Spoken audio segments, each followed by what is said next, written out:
The following broadcast is intended for mature audiences. These are real people sharing very real, deeply personal experiences.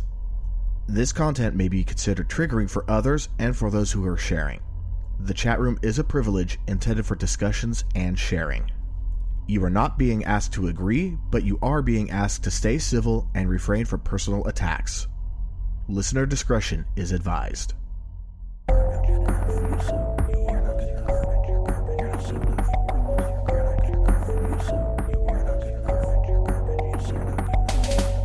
All right, welcome back. This is Am I Mental, a weekly live podcast where real people share real stories about living lives with mental health issues and things that impact mental health.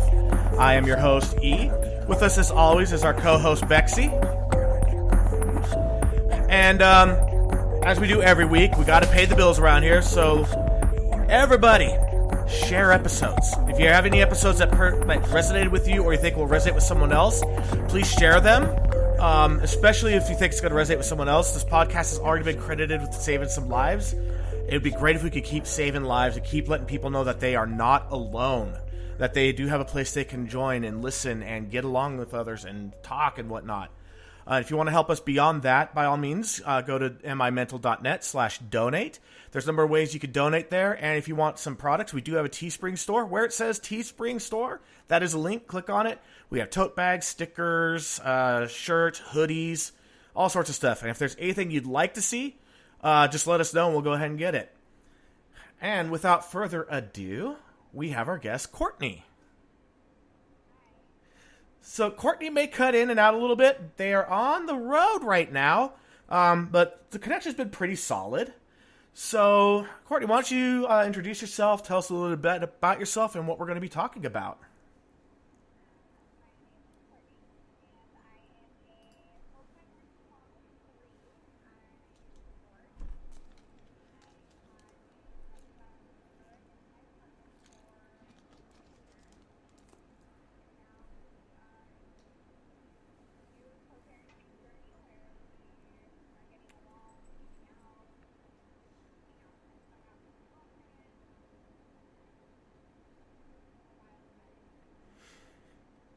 Most definitely, and that's kind of why I reached out to you. So if you want to go ahead and plug your socials, go for it. If you want people that are listening to follow. We don't have a ton of listeners, but we have dedicated listeners.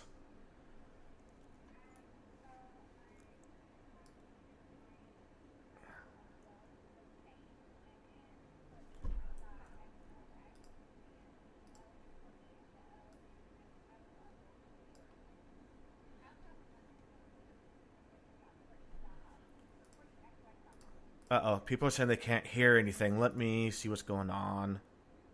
Ah! All right, let's start over here. Unfortunately, we had a technical glitch. Go ahead and say something. Either of you. Can you guys hear me? Oh, this is great. We're having all sorts of technical glitches. Complete audio, let's see. Courtney looks like she's muted. No, she's not muted. I muted for a minute. All right, okay, so it looked like we had a technical glitch. For some reason, the audio wasn't going out for you guys. For me, it looked like it was. Sorry. Kat said she couldn't hear anything except you, E. All right, now can you hear Courtney and Bexy? I think I fixed it. Okay, awesome. There we go. So, sorry, Courtney, you're going to have to start over. I'm sorry. Oh my gosh. Okay. So my name is Courtney. I am a full-time working mom of 3. I am divorced. I had a domestic violence restraining order against my ex-husband for almost a year and a half. We are co-parenting now, where we actually can hang out and we talk on the phone. I've hung out with his girlfriend. It's been a crazy few years. It's been about a 3-year journey, but it's working now. And I'm living with a severe anxiety and panic disorder. And currently, my therapist is dealing with some depression issues that I'm going through. But other than that, I feel like I'm a pretty happy person. Yeah, and you seem like one. Like I said, again, it was I don't know how TikTok decided to put you up on my, my For You page. For You page, but there you were, and you were talking about, at the time it's like, you were getting back into TikTok, you were getting back into some groups, and that you had been going through a lot of stuff, and then right after that, COVID hit, and yeah, so, but overall, you seem a very cheerful and happy person, especially your live streams. Now, if you want to go ahead and share your socials, again, like I said, it got my fault, technical issue, but if you want to share it, like I said, we don't have a ton of listeners, but we have dedicated listeners. So my TikTok and Instagram are both Courtney.xox, and the O's are zeros in Courtney and XOX. And then I have a website that's www.courtneyxox.com, but that is just O's, no zeros. And on there, it's like I've been writing more about like the traumas that I've endured through my life and like how I'm coping through them. So there you go, everybody. And I'm sure that Bexy's going to be dropping links and stuff in the chat here pretty soon. And we do have a couple people in the chat already. Well, we have one person so far, Kat. We may have others that are there. That we do have lurkers too that just listen and like never talk. That's my lives. My lives on TikTok are always like at the end of it, it'll tell me how many people came through. But it won't, like, I'll talk to like 30 people the entire time and it'll say like over 2,000 people came through throughout the night. Like, who's in there? Right? Who's watching and not saying anything? Because I've noticed when I've jumped on a few times, there's like a couple hundred people in there, but there's only like 4 or 5 people talking. It's kind of weird. Yeah. And it's always, most of the time it's the same people, or like I'll get random people who come in and they'll ask the same questions. It's like, what's your name? Where do you live? How old are you? Are you Mexican? Or Those are you Italian? My continuous questions. I also saw a lot like, of, are you where Italian? Are you? Exactly. Yeah, I get Italian. I don't get Italian as much as Mexican. I get like Latina. Do you speak Spanish? And I'm like, no. Like, are you sure? And I'm like, yeah, no, not at all. I wish, but no. Yeah. Meanwhile, my wife actually is Mexican and doesn't speak Spanish at all. She gets greeted in Spanish all the time, and she like goes like deer in headlights look on her face, and she turns around and walks away. So, that's my ex-husband. They are the most whitewashed Mexicans I've ever met. I was pissed because when you marry into a Mexican family, you think you're going to get like tamales and like good Mexican food. No, they didn't know how to do any of that. So I got gypped all the way around. So actually my family though, like we got the tamales every Christmas, we get a lot of the good Mexican food. But my wife, she's a Roseville native, like her whole life. Mm-hmm. Her idea of a good meal, or like if she'll crave, not a good meal, but she'll crave like bologna with American cheese on white bread with mayo. I'm just like, I'm as white as they come, and I don't like that. And no, I could not. I was like, and normally my skin's darker than hers. I'm like, are you sure you're Mexican? No, I hate mayonnaise. Yeah, I watched her eat her first jalapenos. And they seriously, and we got together like she was 26, I was 28, but it was in our 30s when she finally got around to eating jalapenos for her first time. But they had that red hue to them, and she's like, "Oh, these are pretty good. They're not so hot." And she's like, "You want some?" I'm like, "No, they're vengeful."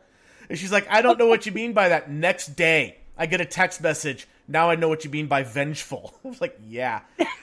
Gosh, did she never go to the movies and get like the nachos with the jalapenos? She always picks out the jalapenos and tosses them. That's where I started eating jalapenos was the movies. Nothing beats movie theater nachos. I like movie theater food. Actually, have you been to? I think it was the Palladio. No. Mm-hmm. It's over off of Truxell. There's a theater, like a movie theater over there that has a popcorn bar. So you can really doctor up your popcorn. It's amazing. Well, if they're allowed to open up again. I've never realized how much I miss the movies. Like, I would kill to pay $40 to take my kids to see a movie. Right? It's the little things we took for granted. And I miss the movies. And I miss, there's the Palladio, I miss Movie Studio Grill. I missed being able to sit down, watch a movie in the theater with reserved seating and food. Really good food. Yes. I miss the movie taverns around here where you could go to the movies and you could have a glass of wine or a beer while you're watching movies. Yeah, the movie studio. Yes, that's the movie theaters I'm at. Yeah, the movie studio. They do that. Yeah, the Movie Studio Grill. They have a full bar just outside the lobby. So you could go ahead and get yourself pretty fit chased. That's what we need. We need to go. I want the movies back. When I used to live on like the Central Coast. I lived in Monterey, and the movie theater in Salinas, in downtown Salinas, had a private like soundproof box. So like I would take my kids and like watch movies there because nobody else could hear them making noise and running around. Like it was awesome. Called it like the scream box. That's amazing. So they could cry and not disturb anybody. But I miss that so much. I'd kill to go to the movies. I mean, we could still They're open in Florida though. Yeah.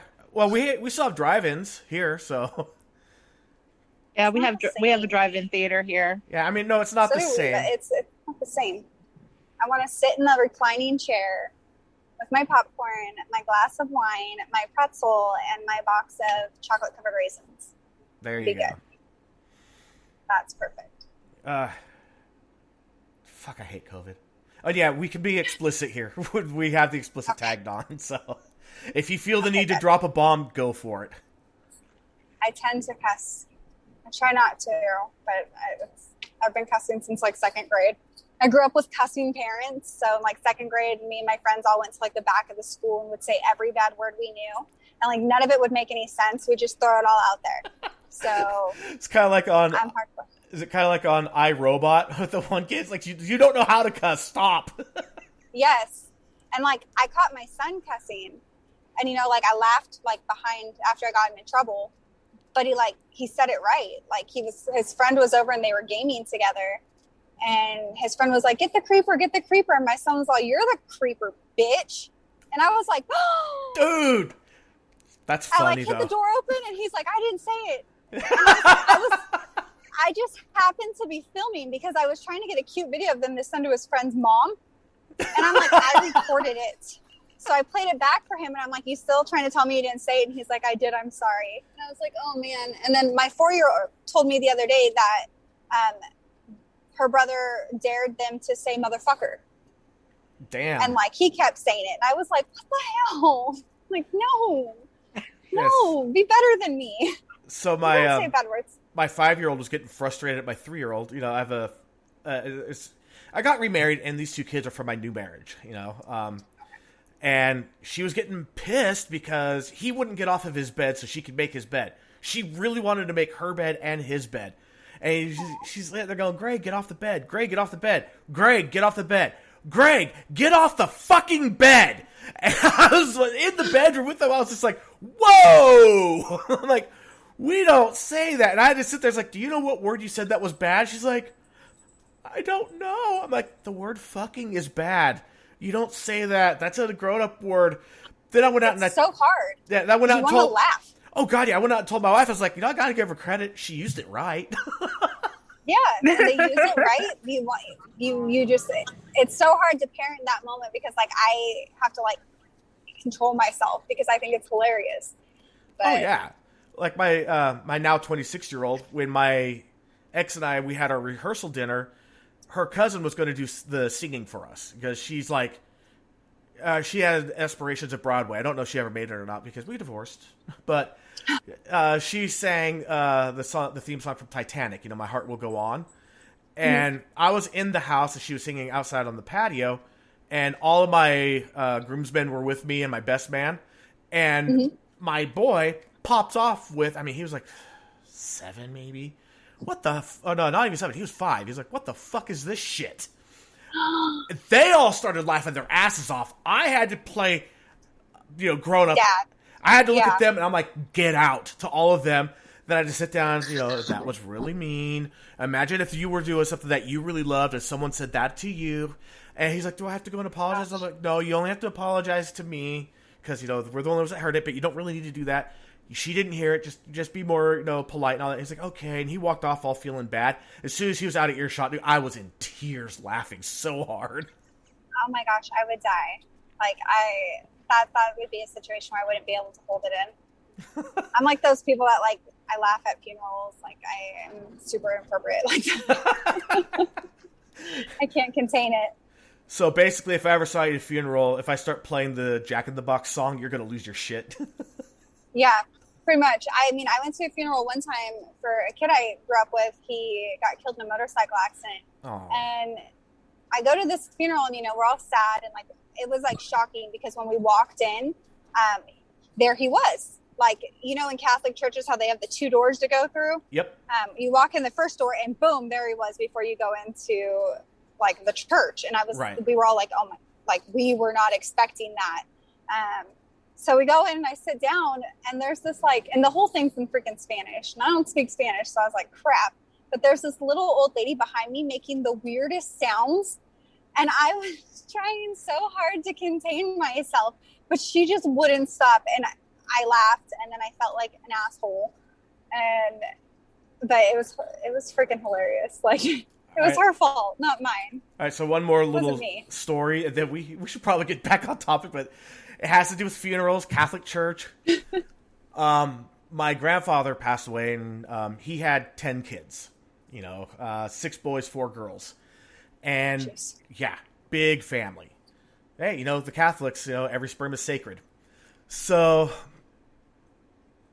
while we were there, my youngest uncle, who's only 7 years older than me, he's over. He's starting to like lose it.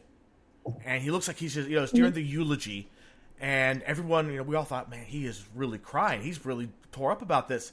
And so we started offering him tissues and stuff, which just made it worse. So we had to leave him alone. And we're all sitting there like, hoping that he's going to be okay.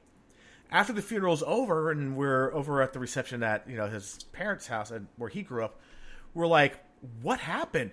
And he's like, I wasn't crying. I was laughing. I'm sitting there, and my brother Steven decided to tell me a joke. And it was like, what kind of a joke do you tell during a funeral? And he goes, well, the joke was, why do altar boys always have their hair parted in the middle? Why? Because the priest is standing there going, oh, the Lord's going to bless you, my son. The Lord is so going to bless you. Oh, shit. And he was trying not to laugh out loud. And I'm like, I walked out of the church next to you, fucker. I could have been struck by lightning. Oh my gosh, that is hilarious. It's a great joke, but man, talk about time and place. That was neither. I'm going to have to use that joke. It's a good one. Yeah, I'm going to tell that today. So anyway, let's get back to the story. Because, this is fun. I love this, but we have so many episodes where we just totally lose track all the time. Eventually it goes to bodily humor, like bodily function humor. It's always about farts. Oh, gosh. But, so basically you were... Well, Bexy helps. She encourages. Is Bexy even there? Over here, I'm not saying anything. All right, so That's funny. How long were you married to your ex? We got married in July of 2011, and we separated in October of 2017. But we started dating off and on in 7th grade. Oh, wow. So, like, our first kiss, we were 11. We dated all of middle school, off and on through high school. He had tried to come back, like, one time shortly after high school, and I was like, no, not going to happen. And then I got my heart broken by this other guy, and I went through this, like, drunk phase for, like, a year. And that's when he caught me slipping. That's when he weaseled his way back in, was in my drunk phase. So. All right. And then wow. we were together from then till. And here's the evils of driving while doing a podcast. And she's muted. There you are. I'm back. Sorry. I dropped it. It like went away for a minute. Yep. Well, this is the what happens when traveling, but life doesn't stop for the podcast, so that's fine. It's like I work in I was hoping to be there before, but I didn't get the day off. That's all right. Well, I mean, yeah, it's all remote anyway. Like Bexy, she lives in Texas. So, Yep. And I'm in California. So. California. Yep. And then KZ, the original co-host, he's going to be back after next week. So we're going to have 2 co-hosts. Oh, nice. See how that goes. Nice. He may not be on every week. He may be like an every other week thing, but he's finding time. So anyway, that's how I hear it should be, like 2 dudes and a chick for a podcast. That's like even like radio and everything. It seems because you guys need the females. I got to have that female perspective. Although Betsy, at times she's a chick with a dick. Let's just be honest. I am. She's part of the family. She's a dude. I am. I have most of my friends are guys. I do have really, really great female friends, but yeah, I definitely have that whole guy humor thing down really well. I love it. Like when her boobs tried to suffocate her after throwing her off the bed. Oh, yes. Yeah. They did that. Oh my gosh, I love it. That's funny. I will never again try to lean over the side of my bed and get something that's underneath it because my boobs will kill me. I don't have that problem. Didn't get blessed there. I have way too much of that problem. I don't have that problem either. It's kind of nice, although I did gain some weight, so I got nice little A cuppers now. Oh God. Oh. So what's sad is I've actually lost weight, but not there. See, and that's the first place I lose weight. I'm the envy of all of my female friends because they're like, but they didn't get any smaller. I'm like, no, everything else is going away, but those aren't. That's a blessing from God right there. You've been touched by an angel. One of my friends, as she lost weight, her boobs grew. Not even kidding. Wow. Yeah. She was like, this isn't supposed to happen. She's like, they were already big enough. I don't need them bigger. And it's like, it's almost like that's why it happened that way. Well, what kind of vitamins was she taking and where can I buy them? I can always try to reach out to her about that. I think that she was just basically sustaining herself off of Monster energy drinks at the time. Yeah, I don't do energy drinks. I used to, not anymore. Yeah, I can't I've do never it. been an energy drink fan. I don't do caffeine at all. I have to do caffeine or I wind up with migraines. So, yay. I'm addicted. I do Starbucks binges from time to time for refreshers, and then I get like a badass migraine from it. But I'm not like caffeine dependent. I don't like coffee. I can't handle the smell. Really? Or the taste. Yeah, I think it's gross. I've always loved the smell of coffee. I've never been a big fan of the taste. Yeah, I'm a coffee addict, but I can't have it, so I drink like 1 cup a week. I feel like it would give me bad anxiety. Caffeine can. For me, I have ADHD along with depression, anxiety, and seasonal affective disorder. So caffeine actually mellows me out some. It's kind of like, when you have ADHD, you take an upper to mellow out. Which is why they give you, like, Adderall. Yep. I took Adderall before, and it made me see ghosts. I take Adderall, and I get sleepy. Yeah, my cousin had a prescription for Adderall, and she's like, hey, try this. And I was like, okay, cool. And then I saw ghosts and, like, never went back to my aunt's house because that's where we were. Oh. And I was like, no, I don't fuck with Adderall. No thanks. Yeah, I read a story once where someone was like, my sister takes Adderall and she also takes Ambien. And I went in and to try to take one of her Ambien to help me go to sleep. I accidentally took one of her Adderalls. And I sat there and I actually counted the molecules of paint in the ceiling. It's like, oh, man. Yeah, I could believe that for someone that's not ADHD. Yeah, I took it. I was like 20 when I did that. So I'm not into that stuff now, but just in case. I'm going to send this to my parents. It wasn't me. It was Julia. She made me do it. She twisted my Just wanted to arm fit in. until my mouth opened up, and then she threw it in and forced me to swallow it. She did, but my car has never been cleaner. I cleaned my car like no other. That was awesome. It's almost, yeah. Adderall is like prescription cocaine when it comes to, I need to get something clean, detailed. Yes. See, my son, he might have ADHD, but like, I don't know, because he's got my genetics. I don't want him to take Adderall and see ghosts. Well, they do actually. Well, depending on the age, usually at around 9, because my son, my 26-year-old, had ADHD. They used what's called Concerta. The thing about Concerta is that if you overdose even a little bit, it gets to where they can't break focus and they start getting killer headaches. And you'd be like, it's like, hey, come on, it's time to eat. Hello? Do you hear me? Snap fingers on either side of their head. Come on, hello, can you hear me? I mean, just that level of can't break their concentration. My hope is that he won't need any medication. I'm not big on medications. I mean, the only thing I'll take is like half a Xanax if I like cannot pull myself together.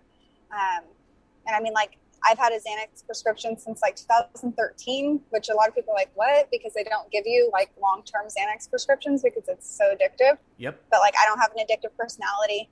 And so I only take it like if I absolutely cannot pull myself out of whatever I'm going through. And just, I mean, like, I got so sick with anxiety, it caused seizures. Wow. So I like try to, I had like 3 back-to-back seizures from a really bad anxiety attack. Scary, scary. Is it okay if I ask? It was embarrassing. It happened at work. Oof. I was going to ask if you want to talk about what triggered them. I'm about to throw my phone out the window.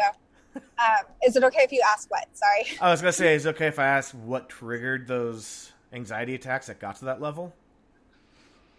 Yeah, so after my marriage, I met somebody and I started dating him. And like the first 2 months, like he really sold himself as this like, way better than my ex-husband kind of person. And he ended up being like really like emotionally and mentally and verbally abusive. And I was in that for like 2.5 years. And when I moved, because he kept leaving like suicide notes around the house. And so I moved out like really quickly and on a whim and never forwarded my mail because I had most of my mail going to my dad's. So he told me he had mail from me from the doctor's office and I needed to get it from him. So I told him I would like go to his work because he works for a fire department. And I knew that was like a safe zone. But leading up to going, like I was just so overwhelmed and so anxious and so fearful. And I was at work and I could not pull myself together. Like I went outside and was like sitting outside just trying to breathe. And then I contacted my doctor because I couldn't stop crying. And I was like, I need to refill my Xanax. Like I can't, whatever is happening to me right now, like I cannot function. Like I need to go. So he refilled my medicine, and when I went to go pick it up, I went to go pick that up before I went to go get my mail from him so I could take it and calm down. And apparently when my doctor filled out the prescription, he didn't put how many times a day, so they wouldn't fill it until they could reach him. Well, it's already after, it's like 6 o'clock. So they're like, we can't fill it right now. So then I just burst into tears because I'm like, oh my gosh. So I drive to the fire station and like, I'm driving there and I'm freaking out and I text him and I'm like, you're not going to hurt me, right? And he responds with, no, I'd marry you, Courtney. So then I'm like feeling guilty. And the next day, I went to work and I thought I was getting a migraine because with my complex migraines, like I go numb, they like mimic strokes. Right. And I started feeling that way. And then I woke up at the hospital. And I was really like out of it. I woke up and I couldn't feel like my legs. And they said that I had 3 seizures between my job in the ambulance and then into the hospital. And then they let me go home after they like really drugged me up. And I slept for like 14 hours. and which is unheard of for me. My doctor's constantly telling me to take like melatonin and sleep because I don't sleep. But I woke up and it kind of felt like a foggy dream. And then I had to get like a EEG done, and they said it was like my anxiety had gotten too bad that it caused, they call them like pseudo seizures or PNES. So that put me back in counseling to try to like learn to manage my anxiety better, because I've had so much trauma in my life that when I get triggered, like I jump off the deep end. And it's really hard to come back from it. And I mean, like he had texted me back when I like had COVID in July, and I was doing really good up until that point, and it sent me on like a dark spiral down. Like I just, for months, it was like fucking up all aspects of my life. Wow. Because I feel like with my ex-husband, like there wasn't that much verbal abuse. There was domestic violence, like physical abuse, and he had a whole bunch of affairs. But to me, being verbally abused is so much worse than being physically abused. And like for me, I always tell people like my love language is words of affirmation. So like words really make or break me. And being torn down by this man for 2.5 years, and I mean like just awful things about me. He would say horrible things about me as a mother, as a person. It was just too much. So like anytime like I get contacted by him, like my anxiety just triggers and I lose it. So I changed my number recently. I don't know if you saw the video where I didn't on my blog. So I on my website, it's like a blog. I wrote out like an open letter to him. And at the bottom of it's like, P.S. I changed my number, because he had just contacted me again, telling me like how he wishes he could do it over again. And he's so sorry. And like, I just mentally can't take it. Like, I just need him to leave me alone. So I was going to say, after what you just described, do-over is probably the last thing on your mind. Well, I mean, there was like a night with like, he pulled a gun. Like we had gotten into a fight. So he was like, with this chick at the bar. While we were at the bar, he like completely blew me off and was just sitting with some girl, had his hand on her thigh, like, and I'm like, what the hell, dude? Got into a big old fight, and then like I went in to get my stuff from his house, and I walked in and he had pulled a gun and told me he was going to kill himself, and it's my fault and I'm the devil. What? Yeah. What? So like I fought him for the gun. Like he flung me into his guitars, and then he went into his bathroom and started reading the Bible. He punched a hole in the wall. Like, it was a mess. There's a video where you can hear, like, I posted the audio from that day, and, like, some text messages between my friend and I, who was with me that night, but she had left, and I told her, I'm like, he has a gun. She's like, we're coming back. And I'm like, I got to talk him down. Like, hindsight, like, I should have just left, not stayed. And, like, I slept in front of his gun safe. Like, I was terrified. So, I mean, I should have ran for the hills, but I like to learn things the hard way, apparently. And I stayed, and I mean, it went on for 2.5 years. So, wow, it sounds like to me that you have a golden heart, to be honest.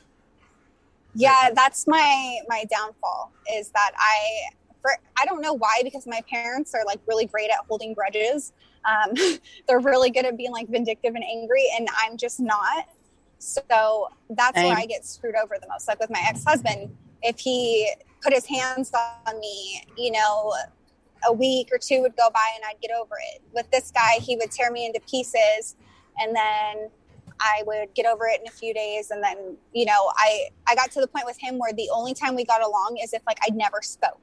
Like he did not like anything about me. So any opinions I had, like if the moment I said anything, like it was a fight. So I just kept my mouth shut, and I'd go like a week or two just like not really speaking, just like basically being like a glob of a person in the house. And then eventually after the second suicide note, I found, and like the first one was kind of like sad. And I found it the day before my cousin actually committed suicide. So that was great. And then the second one I found was really angry. And then he had also written a note to his daughter. And so I got freaked out, and I grabbed my kids, and I grabbed as much as I could, and we went to a hotel. And then I moved out like a week later. My kids went with their dad right after we left the hotel. And then I moved.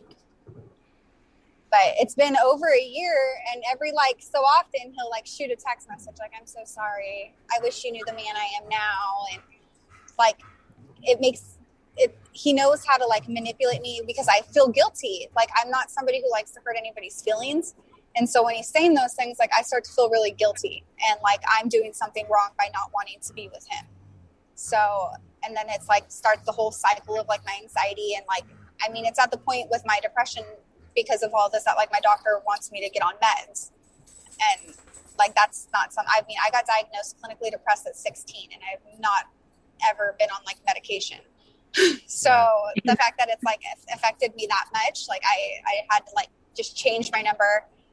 Because there was one point where he'd even jump in like my TikTok lives and like people would be asking me questions and he'd be like, I could answer all these.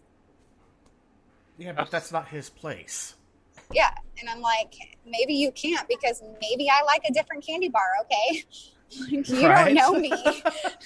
And honestly, you know, a couple episodes ago, we were talking about, you know, responses to trauma and things like that. And people were talking about fight or flight, but there's also a response, you know, it's fight, flight, or fawn.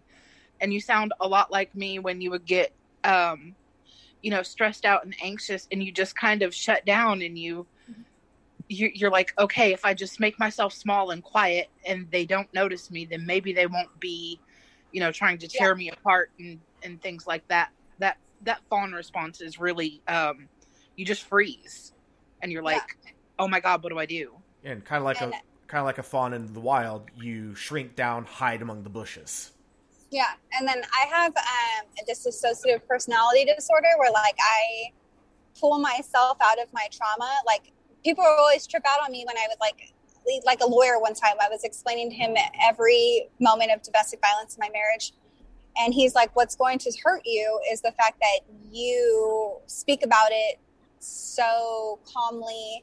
You don't show emotion about it. Like it doesn't seem to affect you. And I'm like, that's just, I pull myself out of the trauma. Like I've been that way since I was like 5 because my first trauma happened when I was 5.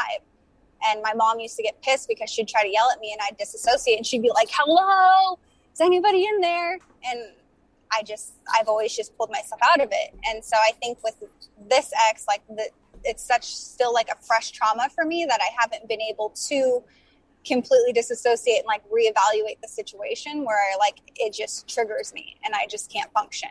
And like, I'm tired of like letting somebody have that much of me, you know? So like in the last couple of weeks, like I've made it a point to like not let myself be in a negative headspace. Like I've been like consciously making an effort to not let anything fuck with me. Like anything at work, any bullshit drama that happens like in my life, like I do not let it bring me down right now. And I just try to stay positive and like, you know, motivated and like make a goal. This is what I'm going to do. And nobody's going to stop that. So that's been working well for me. I feel a lot better the last 2 weeks than I have since July. I have to say, I love your hike videos. Like, it's making me want to go back out and hiking again. I'm supposed to go this weekend. I'm on my way to Reading, and I wanted to go hiking, but it might rain the whole weekend, so who knows? Yeah. So if you wanted a fun hike in the summertime, go up to Mount Shasta, Black Butte. It's not a super hard hike. You're going from 3,000, it's about 35,000 feet up to a little over 6,000 feet. It's switchback trails, but it gets a really good view when you get to the top. Is it hot in Shasta in the summer? I don't do heat. I don't know if that video in Big Sur, and like it was January, and like I was this close to taking my freaking shirt off and walking around in my bralette because I was dying of heat, and I thought I was gonna pass out. And I'm like, it's January. Why am I sweating? Like I shouldn't. I'm on the coast. Like it should not be this hot. Yeah. So I don't do heat. Yeah. It can get pretty warm in the summertime, but if you go in late summer, early fall, the weather's the most stable then. Like the last 2 weeks of August, first 2 weeks of September are the most stable. And if you go early morning, like at sunrise, you can get to the top in about, if you're in good shape, an hour. If you're like me, 2 hours to get to the top. 3. I used to be able to do it in just under an hour when I was athletic, but not anymore. But yeah, you get up to the top. It's an old fire watchtower, but the tower itself is gone, but the foundation's still there. That's pretty cool. And if you go beyond the foundation, there's also a national, I can't remember which department. It's like it's some U.S. department. It's a geographic marker that points true north that you're not allowed to do anything with. You have to leave it alone. And also, if you go beyond that, there's actually a headstone too, of all things. Take some Adderall that day. Yeah, I just got bored. I just got curious one day. I went, I wonder what's over here. I went to, I went up to Shasta Caverns in September, but it was like when the fires were all happening, so it was super smoky and I couldn't see anything.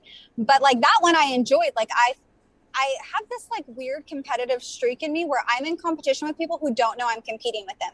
Like I'll be full on having staring contests with people and they don't know. And then like they'll blink and I get all excited because I'm like, yeah, suck it. I won. And when I did the cavern tours, it was the same thing where like, you know, we're in a group of people. Well, I wanted to be first and I always wanted to be next to the tour guide because I don't know, I guess maybe because I sat in the back in school my whole life. Like I wanted to be up front. So I was like, just running through it, running up the stairs, running down the stairs. Like I wanted my seat where I wanted it on the bus. So I was going to get there first. And nobody knew they were competing with me. But like, I mean, it was the same thing going down to the boat to go on the tour. Like I was like racing people down. Like nobody knew that but me. But, so not necessarily running, but walking faster than everyone else to time it to get there first, that kind of stuff? Or were you actually like bolting for it? No, I ran. Oh, wow. You actually ran. Yeah. But yeah, no, the Shasta Caverns are beautiful. I remember going there when I was going to school. It's very hard not to touch it. Like I love glitter and it's so glittery in there and they're like, don't touch it. And I'm like, but I want to. I really want to. And then when they're like, you can touch this wall, I'm like, I don't want to touch that wall. That wall's dirty. I want to touch this shiny wall. But that was a lot of self-control there. I was like 10 all over again. So. Right. And if you're anything like me, saying don't do something guarantees I'm going to try, or at least it's going to take every shred of willpower not to do it. Yeah, I was like, ooh, but I could just pick it off and like stick it in my pocket, and like it's so pretty. Make it into a necklace. Go to Hobby Lobby. Right. They're all like, it took about 1,000 years for this little tiny rock here, and it's mine. Yes, I took ownership of it. But it'll be nice to go back up now because there's no smoke and I can actually see what the views are because I saw nothing but smoke. Yeah. So. Yeah. Also, if you go up there, as a lot of people don't do it, it's a totally free tour, the Shasta Dam Tour. They actually take you on a tour inside the dam itself to the power plant and everything.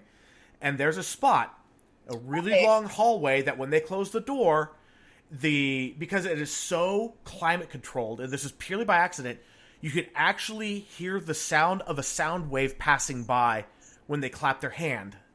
Oh, wow. It makes this little rushing whoosh sound as it goes by. It is the coolest thing. There's only like a dozen places worldwide that do it, and only like 4 or 5 that are completely accidental, and this is one of them. I'm going to have to look into that. I like cool stuff. Yeah, it's I like to be entertained. It's like the tour itself, it's really, really easy. You take an elevator down, you walk a little bit. If it's not springtime and they're not doing the overflow, then you can actually go outside and look up at the dam. But if there's overflow, forget it because you're going to get drenched. See, I feel like that's when I like to hike is when there's like something exciting on the other end. Like when I was in Big Sur, I wanted to go to the waterfall, but that route was closed because of like a fire.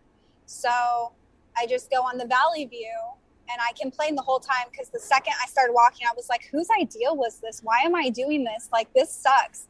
And like, I get to the top and it was just so disappointing. And I'm like, this sucks. Like, there's nothing exciting up here. Some chick was the only bench there. She was sitting meditating on. And I'm like, you can't meditate on the ground. Like, people want to sit there. I couldn't even stay and enjoy because I didn't want to stand. And I was like, okay, it wasn't as bad as I thought it was going to be, so I can get down quick.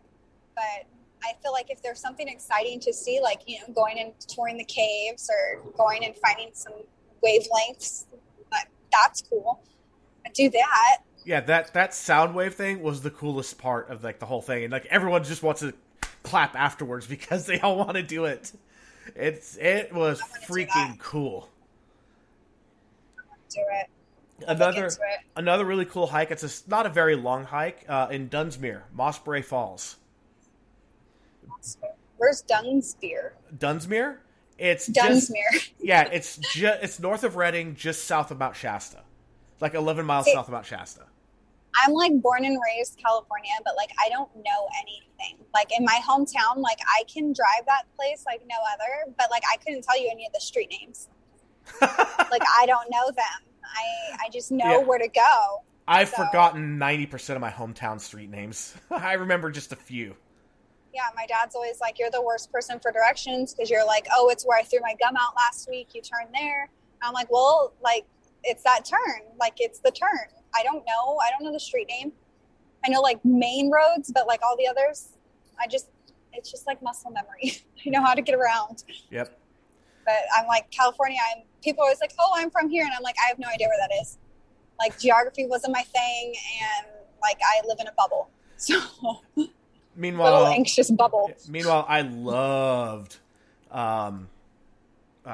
geography. And I was just seeing, we actually have a few people in the chat now. I mean, they're not asking questions. Yeah. We have Kat, we have Drummel, we have May showed up. Yes. It says like you have to break like 3 laws to get to the Mossbury Falls. Well, I mean, they're not going to write you any tickets or arrest you or anything because it's just everybody goes there. You have to walk along railroad tracks to get there. So it's a really good idea. That's scary. It's a good idea to wait for a train to go by and then go. Oh my gosh, I'd be so terrified. That's not bad. I've gone there like multiple times.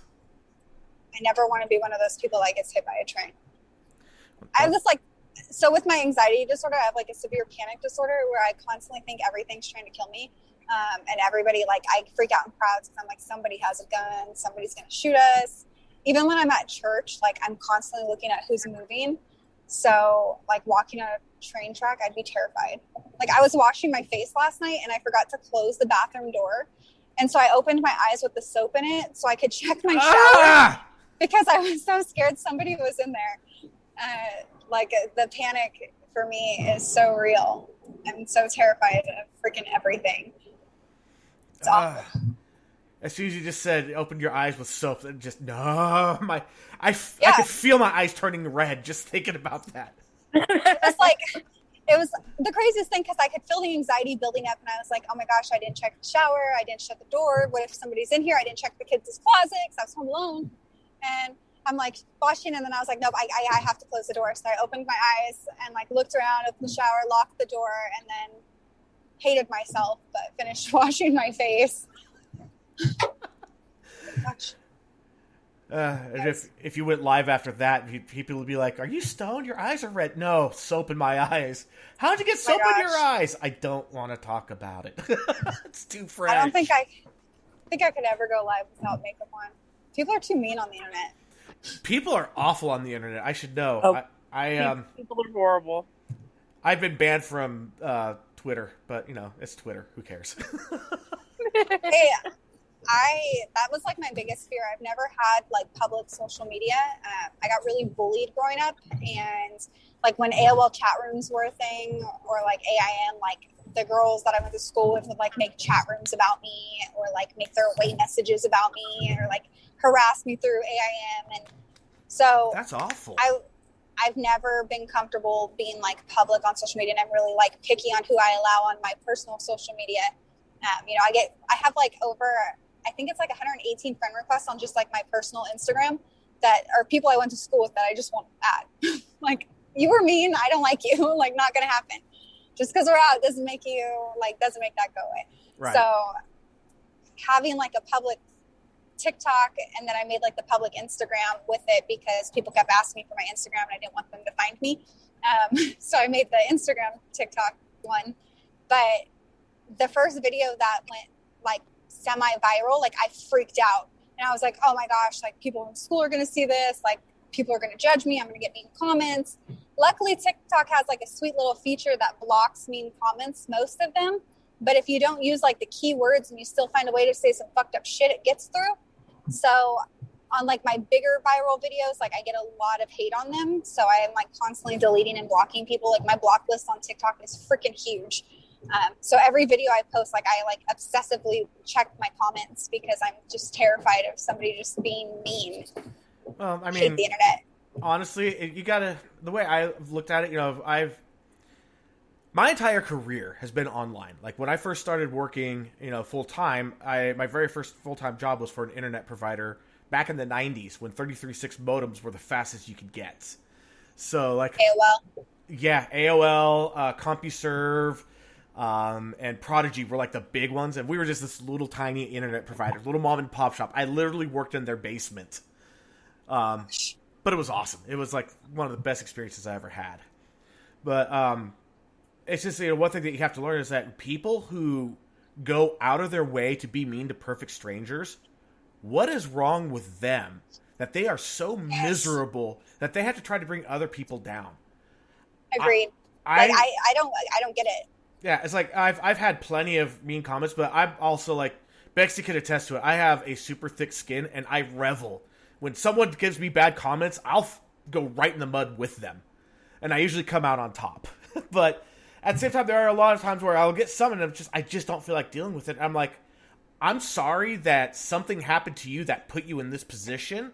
I hope that you can get the help that you need. Mm-hmm. I'm not going to engage. I'm not going to respond. You're out of here. But seriously, don't let it bother you. They have their own issues, and they're trying to take it out on you. That's what I've been like trying to focus on with them. And like, there's some comments where like I will write back like, "Who hurt you, bro?" Like, "I'm sorry. Do you need a hug?" Yeah. Like, I got you. Virtual hugs all day. And of course, that usually pisses them off more. Yeah, it does. And then they get all like super crazy on me. Like one guy did it. He had commented on my video about meeting my ex-husband's girlfriend that I need to get a life and move on with my life. He's moved on. He doesn't want me. Like all this stuff. I'm like, what's your problem, dude? Like what makes you so unhappy that you feel the need to attack something positive for me? Like this is a huge thing because my ex-husband's girlfriend before this chick was a fucking cunt. Like hardcore. And this girl is awesome and she's so supportive and I'm excited about it. Like this is a good thing for my kids and you want to like come at me about it? Like it's so weird to me. Or, you know, people are like, "Did you make out with her?" I'm like, no. Like who said, how old are you? Wow. This isn't middle school. It's like, I'm sorry, am I advertising an OnlyFans page? Because I'm really not. Oh, I get that a lot too. I get asked that constantly. Oh, I'm That's sure. like, or I'll get like dirty messages. Like people on the internet are nasty. They are. And I mean, it doesn't help. I mean, honestly, I'm just going to be honest. I'm going to be blunt. You're gorgeous, okay? I don't know if you know this, but you're freaking gorgeous. I'm my biggest critic. I'm really hard on myself. You said hard on. Anyway. I usually catch that one. I walked into that. That's what she said. Oh, wait. I always walk into those. Like, that is the one I always get. He does it to me all the time, too. Yeah. I have a question I ask people in my interviews with them for, you know, about their disabilities. I always have to ask if they have any hearing loss. And I don't know how I fall for it every single time, but they'll say, "Huh?" And I'm like, "Do you have any hearing loss?" And they're like, "No, I heard you. I was joking." I'm like, oh. Like I walk into that kind of stuff all. I'm so gullible. It's so bad. You have a trusting personality. Unfortunately. Well, I mean, I don't think that that's unfortunate myself. It's just you got to be a little more careful. I hate seeing that trusting personality get jaded and go away in anybody. I love it when I find it and see it. It's like, I need to help shelter you. I will be your guard dog. If someone hurts you, call me. I will come and I will guard dog for you. See, and that's what people say about me is that, like, I'm really open from the jump. But then, like, once I let somebody closer in, then I start getting more guarded. But it's like the stuff like I've been through, I don't know if it's because I like disassociate from it. Like I have no issue like talking about it. I think too, like I hid my life for so long that like that part of it, just what I was going through, I was living through that by myself because I didn't tell anybody what was happening. So now it's like, I'm not going to hide from that anymore and I'm going to be open about it. But then when it comes to like letting somebody like really in, I'm like, oh shit, no. Like, I get that. I get that. 6 feet, please. Yep, I get that. It's like you're easy to open up about some of the most traumatic parts of your life, Mm-hmm. but like the little simple things, you're like, nope, Yeah. you're not allowed there. Like, what's your Yeah. favorite color? Yeah, I ain't telling you. Why? It's just your color. I don't care. I don't know you. Yeah, exactly. But And I could talk about my attempted suicide if you'd like. Yes, I will tell you. I stuck a bag over my head and took some sleeping pills. I But, started slitting open my wrist in a tub of hot water. I downed a bottle of pills one night, so yeah, I get it. It's my first time was I was 16 and I took, my dad had like a vasectomy, so he had a bunch of Vicodin, and I took all his Vicodin and like passed out. But hindsight now, thinking about it, like I went to sleep in my dad's bed because I was home alone, like he worked nights, and I did it one night and like I passed out in his bed. Like looking back now, like how fucked up was that of me? Like if I would have not like woken up and started puking, my dad would have had to come home to like find me dead in his bed. Like it's moments like that where I'm like, fuck, like that was hella selfish. But all right, so we had a Bullying and mean words.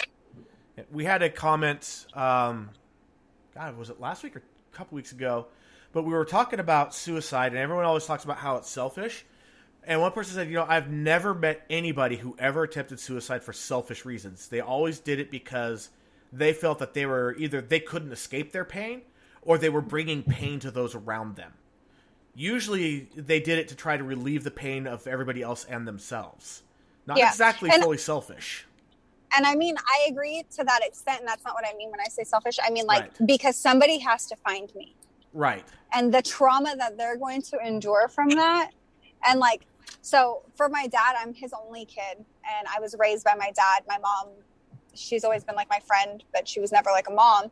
So I was raised with just my dad. My mom lived across country, and both my parents, my mom has a son, but he doesn't talk to anybody.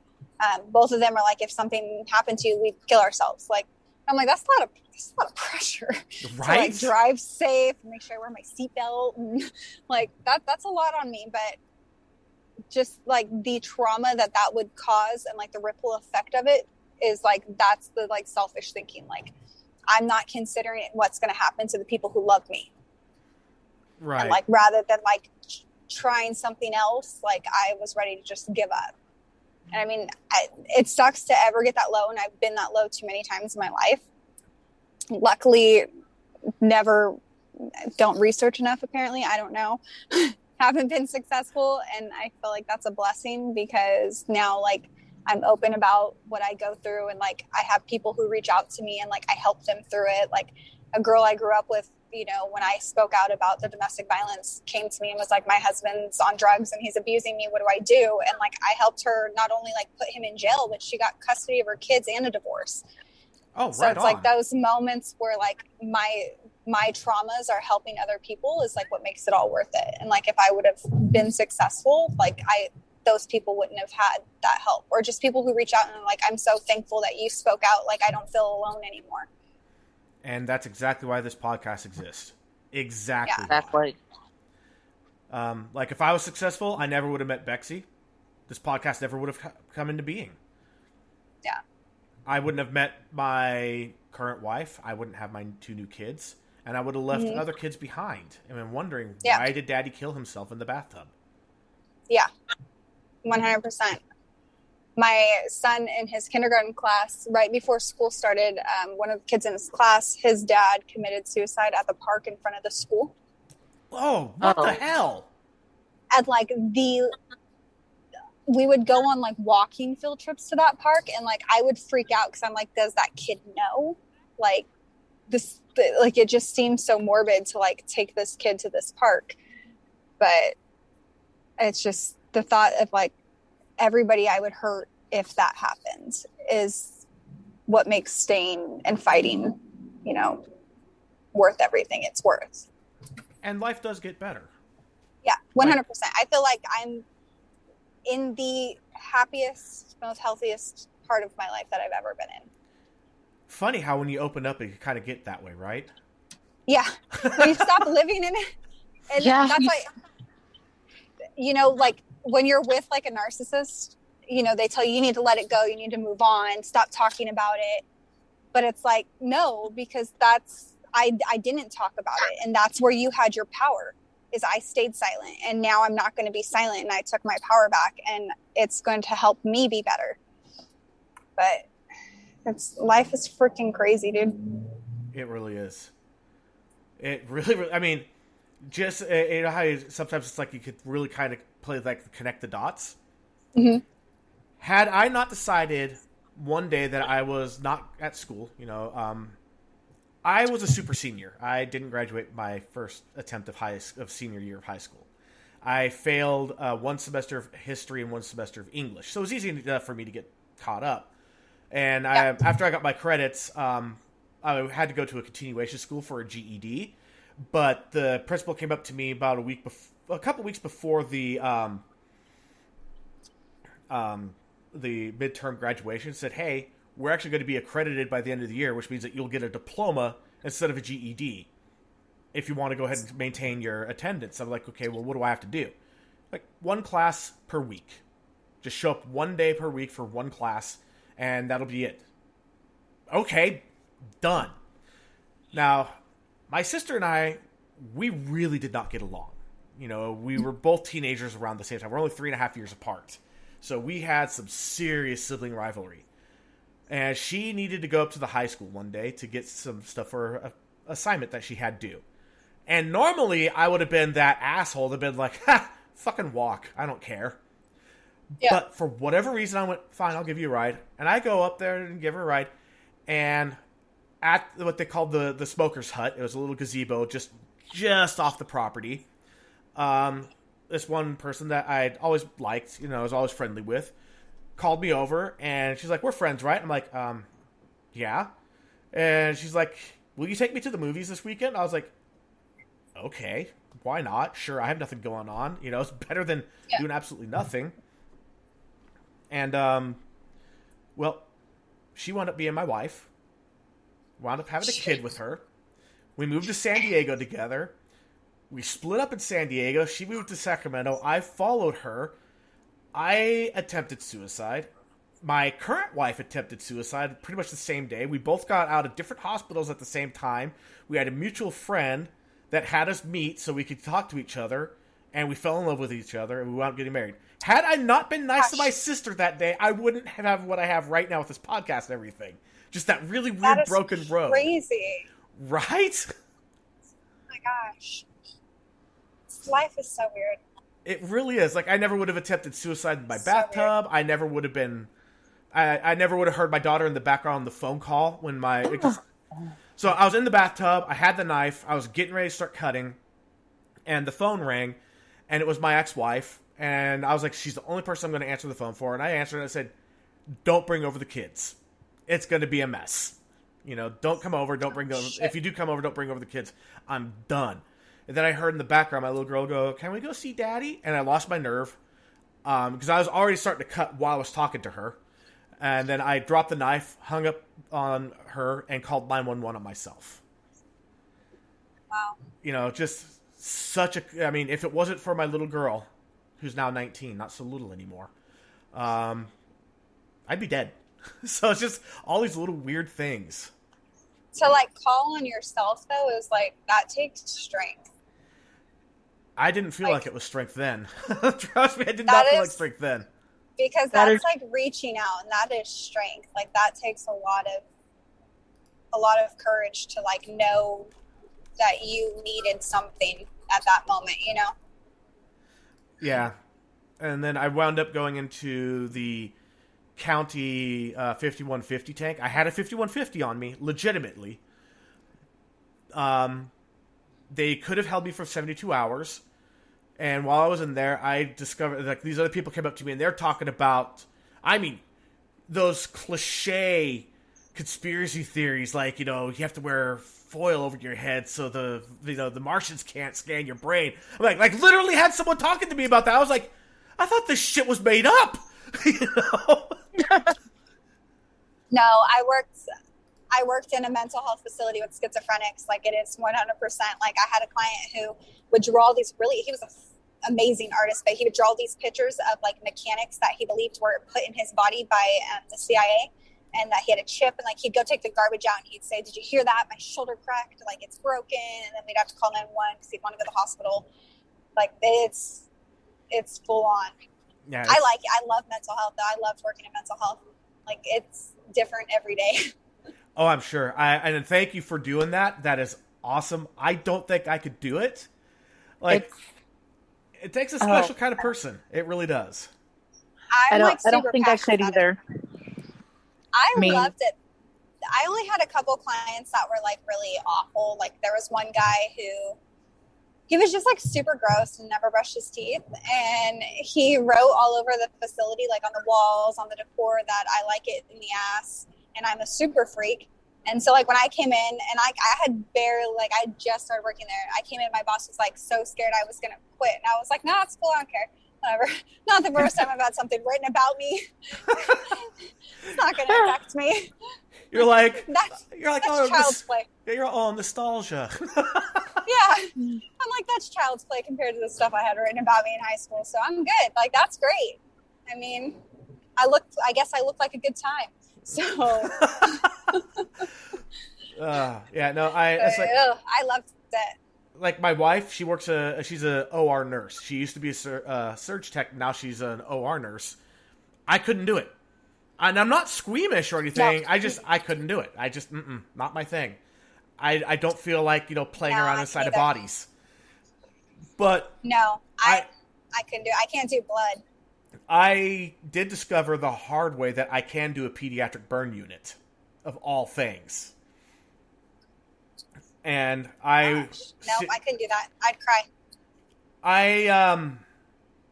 I'll have to I might have to do an episode about it because it was a rough week. I mean, it was just 1 week.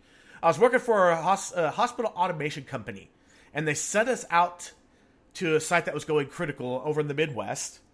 And they didn't tell us what floor that we were getting. Everybody else knew exactly what floor they were getting when they were being flown out. They didn't tell us anything. Like, oh yeah, they're still deciding. We get out there like, no, we already knew. But we knew that no one would come because it's a pediatric burn unit. And I was like, yeah. Of course. It's that specialized. And we got up on the floor, and I started hearing little footfalls behind me, and the nurse in front of me just said, "She is beautiful." That was the only warning I got.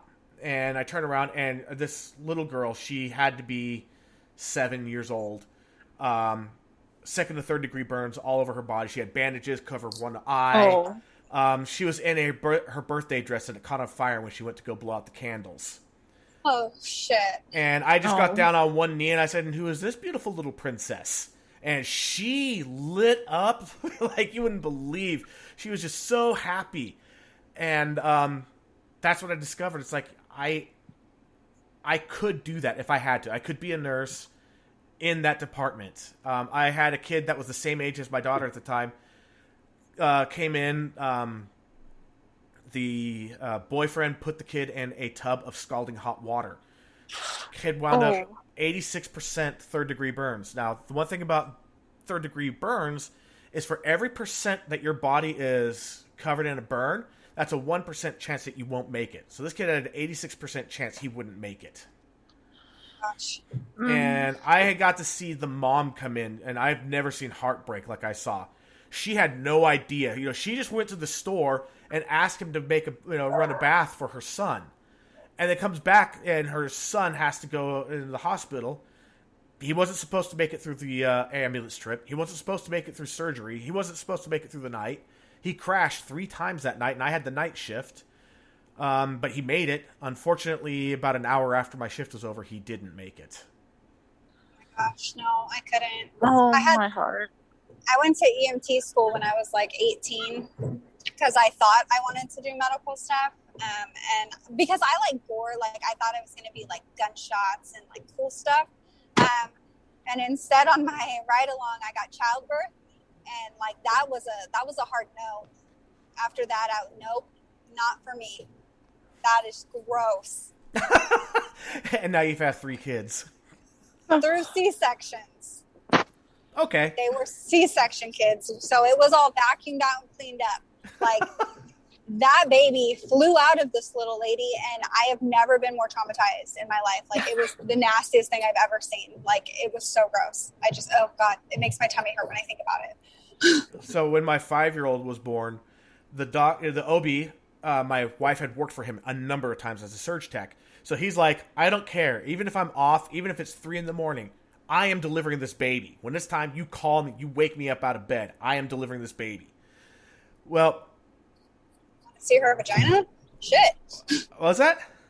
So did he want to see her vagina or what? No, well, I mean, he was the OB, so he got to see it a bunch of times as it was. But no, it's just that she was one of his favorite employees, so he wanted to deliver the babies. But yeah, he barely got the gown on and got a single glove on when the baby was like, "That's it, baby's coming," and had to do the whole like baseball catch of my baby. That is what happened. Like, so my medic was like, "Hey, we got to check her for crowning before we got off the ambulance," because we were at the hospital, and I was like, I don't want to see her vagina. I got molested by a girl when I was 5, which was like my first trauma. So like, I have a weird thing about like naked women and women's vaginas. Like, I don't like it. So he's like, "We got to check her for crowning," and I'm like, "Good. I don't need to." And he's like, "No, come on." So he like checks her, and I'm like, "Okay, gross." But there was no crowning. And then we like step off the ambulance, walk into the doors, and she goes, "The baby coming." And he just like opened her legs and just caught. And I was like, what the fuck is going on? Like, this is not right. Like, this is wrong. Like, this is gross. Like, I couldn't handle it. But then like one of the EMTs took me into a room after and showed me a dead lady. So that was kind of cool. Wow. So the dead lady was okay. Yeah. The amniotic fluid and the blood and the baby, like, no, I was good. I was real good off that. Ugh.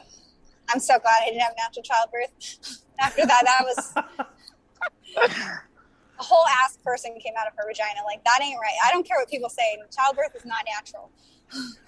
Not right. Cut it out. Stitch me up. And let me go on my way. So you're like, "Doctor, you need to understand, I need an appointment for the birth." No, I need the appointment for the birth. This baby's not coming out any other way. Yeah, well, and I like try to tell the doctors that though, because I feel like I'm very in tune with my body, and like I knew from the jump like I could not have natural birth, and nobody believed me. Everybody thought I was crazy, and I'm like, I'm telling you, like, it's not going to happen. And then I end up in like an emergency C-section as my son's dying. So I'm like, I told you, like, listen, I know me, you don't. Sticking your fingers in my hoo-ha doesn't help. Like, you didn't figure everything out from there.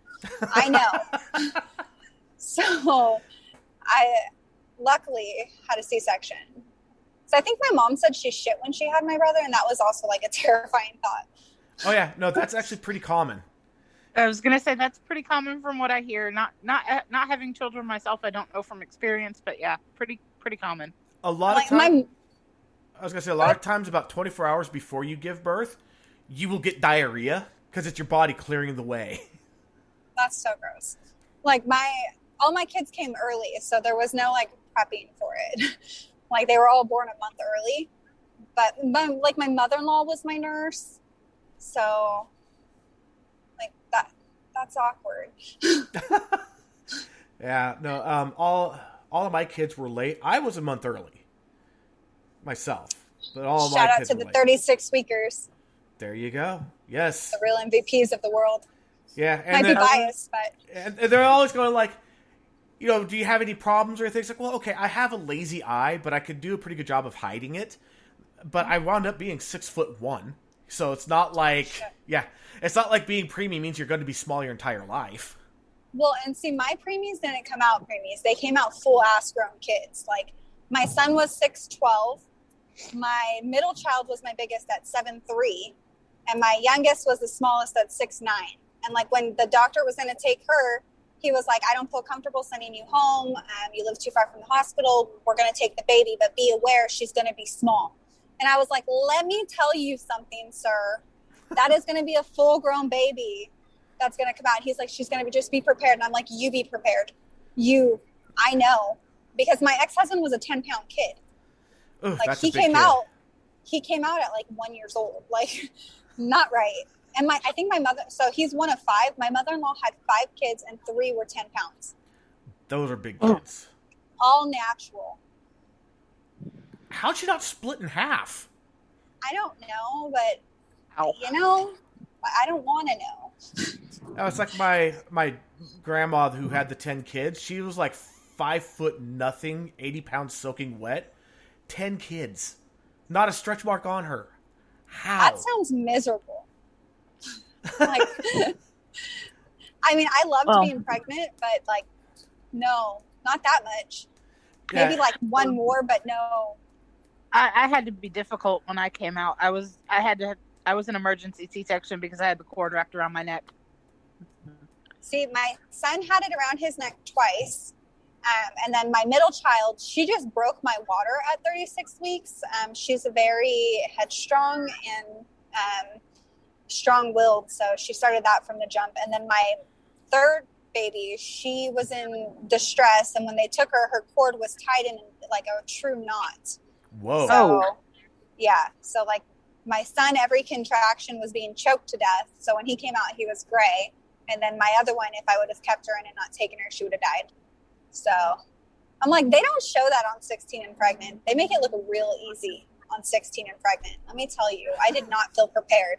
MTV did not steer me the right way. I think that's the lament of pretty much everyone that watched those shows on MTV. It's like, yes. And we have May says, I did when I gave birth. Nobody but the nurse noticed because everything happened so fast. Yeah, I mean, it just you watch these things, or like I watch the people on TLC that are like, I didn't know I was pregnant until I delivered my baby in the toilet. And I'm like, how did you not know? That right? shit I've always hurts. been confused by that myself. Yeah, that one I've never understood. I mean, it's like, so do you normally not get a period to begin with, and they're kind of rare occurrences, or Right? or was just missing like 8 or 9 periods in a row? Just whatever. Oh well. See, my cousin, the one who forced me by holding me down and shoved Adderall down my throat, she was one of those. At 7 months pregnant, she told us she was pregnant, that she didn't know, and she just found out. And I was like, I don't know if I believe that. So, Like, really? I mean, I knew like 3 weeks in that I was pregnant. Each kid. Like, I knew right away. Like something was different. Yeah. And like with my third, like I was so in tune with it. By that, the next day I texted my ex-husband and I was like, I'm pregnant. He's like, you're psychotic. And I'm like, you'll see. And like 2 weeks later, I'm like, hey, can you bring me 7-Up and crackers, please? So. Oh no, the morning sickness hits. I'm like, I know. So I think those people are liars. I mean, don't come for me if you had a baby and didn't know.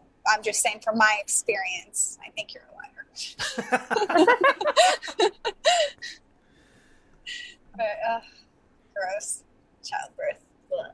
So I kind of, I kind of get the gross aspect of it, but as someone who can't have kids, I would go through with it in a heartbeat if I could. So. Yeah, I feel like, I mean, I loved being pregnant. Pregnancy did not love me. I had really rough pregnancies the whole time. But like C-section wise, like I would do that again. But like the idea of natural birth just freaks me out. But then like I couldn't do it, so. Yeah, meanwhile, it's like my wife, she loved being pregnant. She loved every bit of it. She loved the entire process, including the delivery. She's like, I'd do it again. And then like my son's girlfriend, she hated it. She hated everything about it, and it's a miracle baby. She loves her baby. She was never supposed to be ever able to get pregnant. She was medically sterile. Oh, wow. Yeah. And I told my son, it's like, hey, you already knew that you had some kind of superpower. Turns out you can make sterile women pregnant. Yeah, he's got the super sperm. Shit. I guess. But stay away from him. Right? God. I'm like, I'm sorry, women, if you take a deep breath around him, you might get pregnant. I'm not even kidding. Oh my gosh. That's scary. The baby's so beautiful. She's like, she's loving being a mom, but she hated pregnancy so much. I can't wait to be a grandma. Like, I feel like life's going to be so badass when you get to be the grandparent and you're not the one having to, like, punish and shit. Like, that sucks. Like, I feel like shit all the time when I yell at my kids. And, like, when I have grandkids, I'm going to do exactly what my dad does. And I'm just going to hop them up on sugar and buy them presents every single time they come to see me and then send them home. Yep, when they're just about to have that sugar meltdown, here you go. Get your kids back. Yeah, that's usually when my dad goes, I'm tired, I'm ready for bed. And I'm like, okay, we'll leave. And then I deal with them hopping off the freaking car walls the whole drive home. Yeah. The sugar crash is nice, though. Yeah, well, the sugar crash can be nice when they finally crash out. It's that time between meltdown and crash out that sucks. Yeah. Because, the whole world's coming to an end is how they act. I do understand that aspect of parenting. While I don't have kids, I do have guardianship of my mentally handicapped brother he's 34 with the mind of like a 5 to 7 year old. So I feel horrible when I have to like get onto him because he's doing something he knows he shouldn't, or I have to like punishment for him. The biggest punishment for him is like sending him to the corner. Mm-hmm. And he'll just stand there and look all pathetic, and like my heart breaks. But I'm like, kid, you need to learn a lesson. I feel like that speaks volumes on your character to take on that role. Right. Like that's a huge thing. I've known from the time that I was 16 that when my mother could no longer care for him because she adopted him when I was 6, and his birth mother didn't want him. She had done she drank a lot and did drugs when she was pregnant, and when she saw the way that he came out, she said, I don't want him, and my mom said, I will take him. So terrible. And I mean, he's the greatest kid. He really is. Oh, he is. He is so funny. I actually I think that just speaks volumes. Video of him.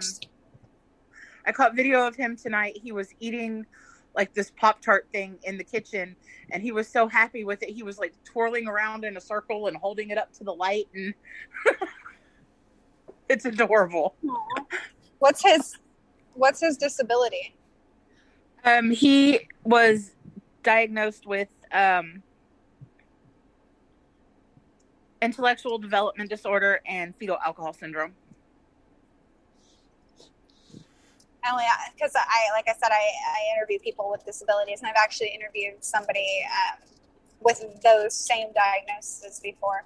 And I always wonder those things because, like, I'll interview people whose parents come in with them, and their parents are really elderly, and then like me being the person I am, then I go home with it, and I'm like, what's going to happen to them? Like, I always worry about those things. So, like I said, I think that speaks volumes on me as a person to take that on, because that's no easy task. Especially when at age 16 and going, yep, this is going to be what I do.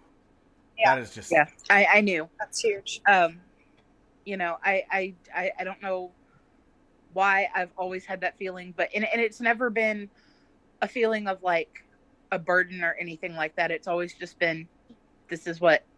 This is what I'm going to do. You're your brother's keeper. Yes. Quite literally. Awesome. And he is sweet. He is the best thing. I love that.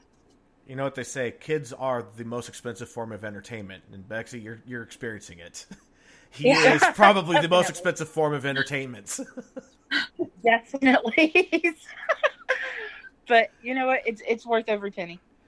Exactly. It's like for every 10 things that you just sit there and go, what the fuck? They do that one thing, and it makes everything all better. Oh yeah. Yeah. 100%. And it could just be that they just sit down next to you, then they inch towards you a little bit, slowly lay their head on your shoulder. Freaking amazing. That's it. You know what? Oh yeah. I don't care that you went and smashed all the china. You just did something super cute for no apparent reason. I love you. Yeah. Mine, they give me puppy dog eyes when they've done something bad, especially my youngest. She gives me the saddest little cute face, and you just can't be mad because you're like, okay, you're adorable, and I'm going to eat you. She is just so freaking cute. I can't. He has the cutest way of apologizing, and most people when they first hear it, they think, "Oh my God, did he just say that?" But he doesn't really understand like the concept of like. I mean, he gets angry, but he doesn't understand what the emotion of like anger is. And when he's done something wrong and he comes back to apologize later, he'll come up to me and he'll say, "Becky, what, Adam? I'm sorry, I hate you." I'm sorry, I hate you. That is so cute. That is so like most innocent thing.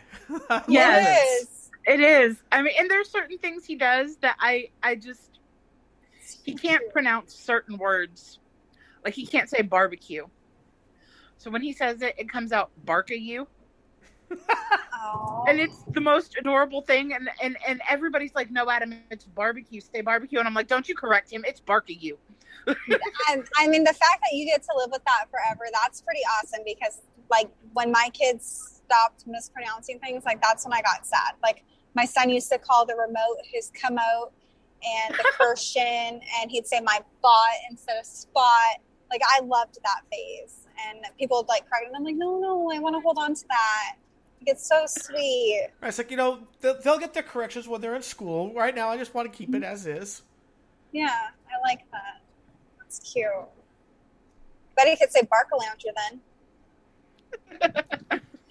I've never tried to get him to say that. So, He'll say barbecue. I'm just like, I love the barky-you, and I love that Chihuahua. We have 3 Chihuahuas, and it comes out Chihuahua. I love it. I like that name better than Chihuahua. Yes. So that's a cuter name. My son and one of his cousins, who's only 2 months older than him, like to the day, they lived in the same house growing. When I first met them, it was both my ex-wife was still in high school and had a kid, and her sister still lived at home. And there was a cat named Ashley, and they couldn't say Ashley; it came out Shashu. So, aww. Even to this day, I hear the name Ashley, and all I think of is Shashu. That is cute. That's a cute pet name. I want to go befriend somebody named Ashley. It'd be like, why the fuck are you calling me Shashu? Just deal with it, okay? Just roll with it. It's your new name. I have renamed you. You're welcome. My my best friend's son,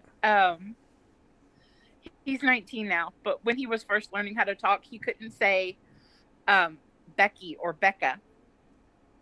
So he called me, when he first learned my name, it was Becca. Aww. That sounds the first time we heard it, we just went, "Did that little chubby boy just ask for bacon?" And he started giggling. And actually, when he first learned my name, it was Buh. I was sick for a week and wasn't around them, and he was crying all week. Buh. And she's like, I don't know what he wants. And I finally went over to her house after I got better, and his face lit up and he went, "Buh." She's like, "You're Buh?"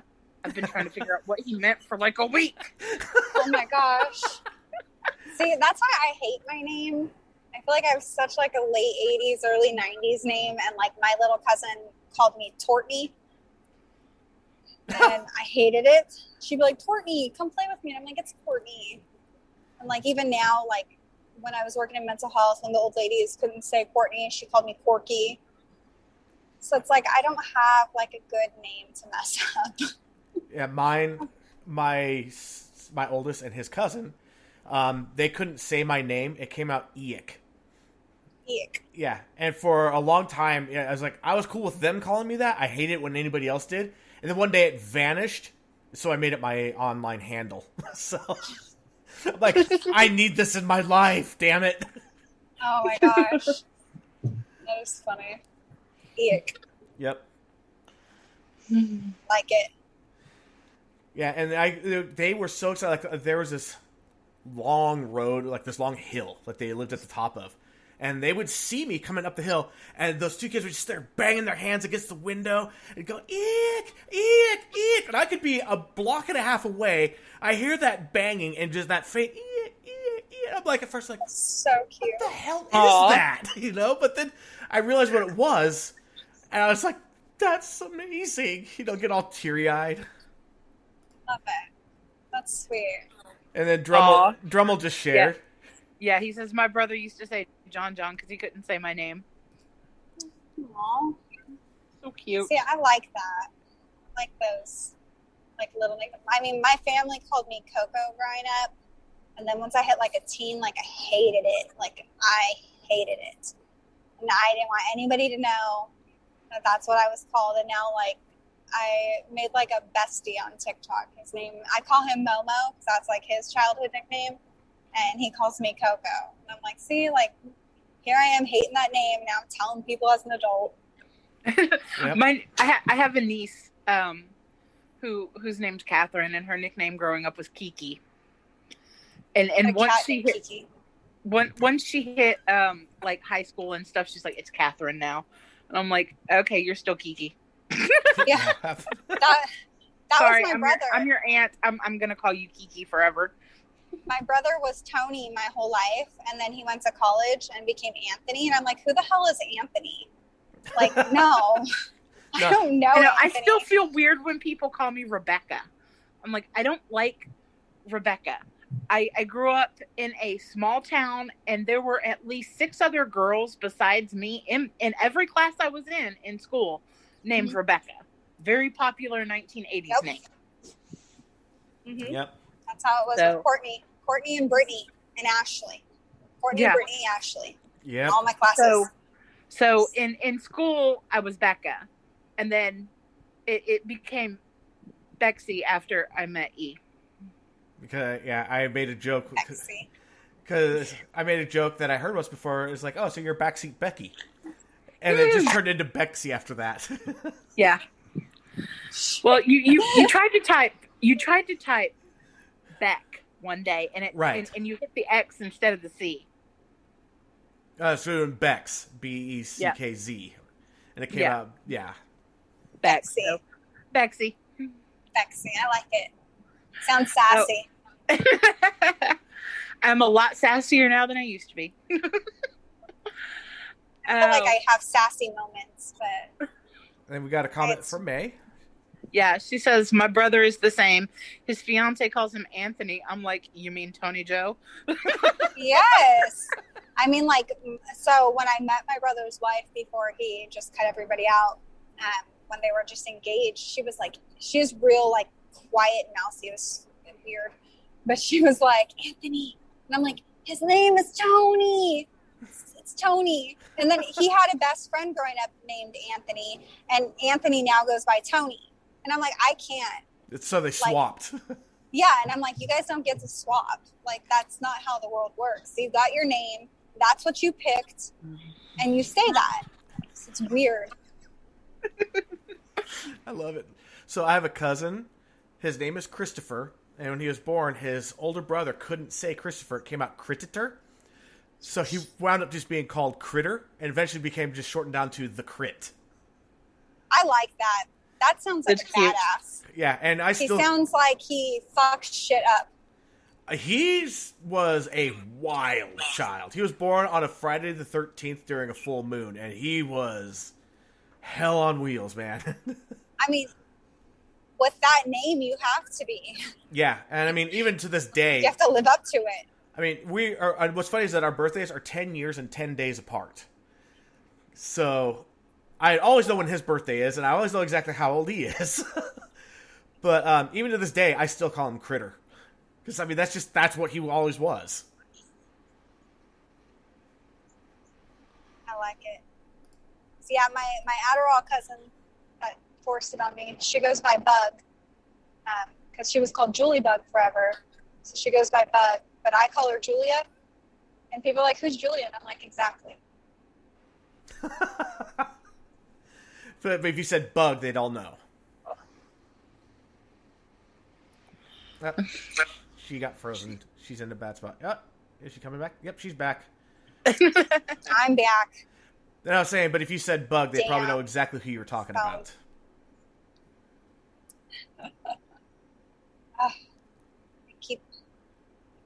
It's all dark. Are you going out in the mountains or something? Maybe. Uh-oh. Oh. How to fix it. She just muted herself after saying that. You Yeah, know, I have a one of my other nieces. I used to babysit a little girl, and she never called Megan by her name. She called her Meme, and she always said it like that too. She'd be like Meme.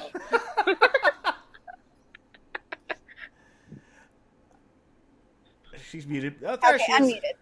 There you are. It kept dropping. Like it came back and then it was just all black, but I could hear you guys. And then it dropped again. Now you're back.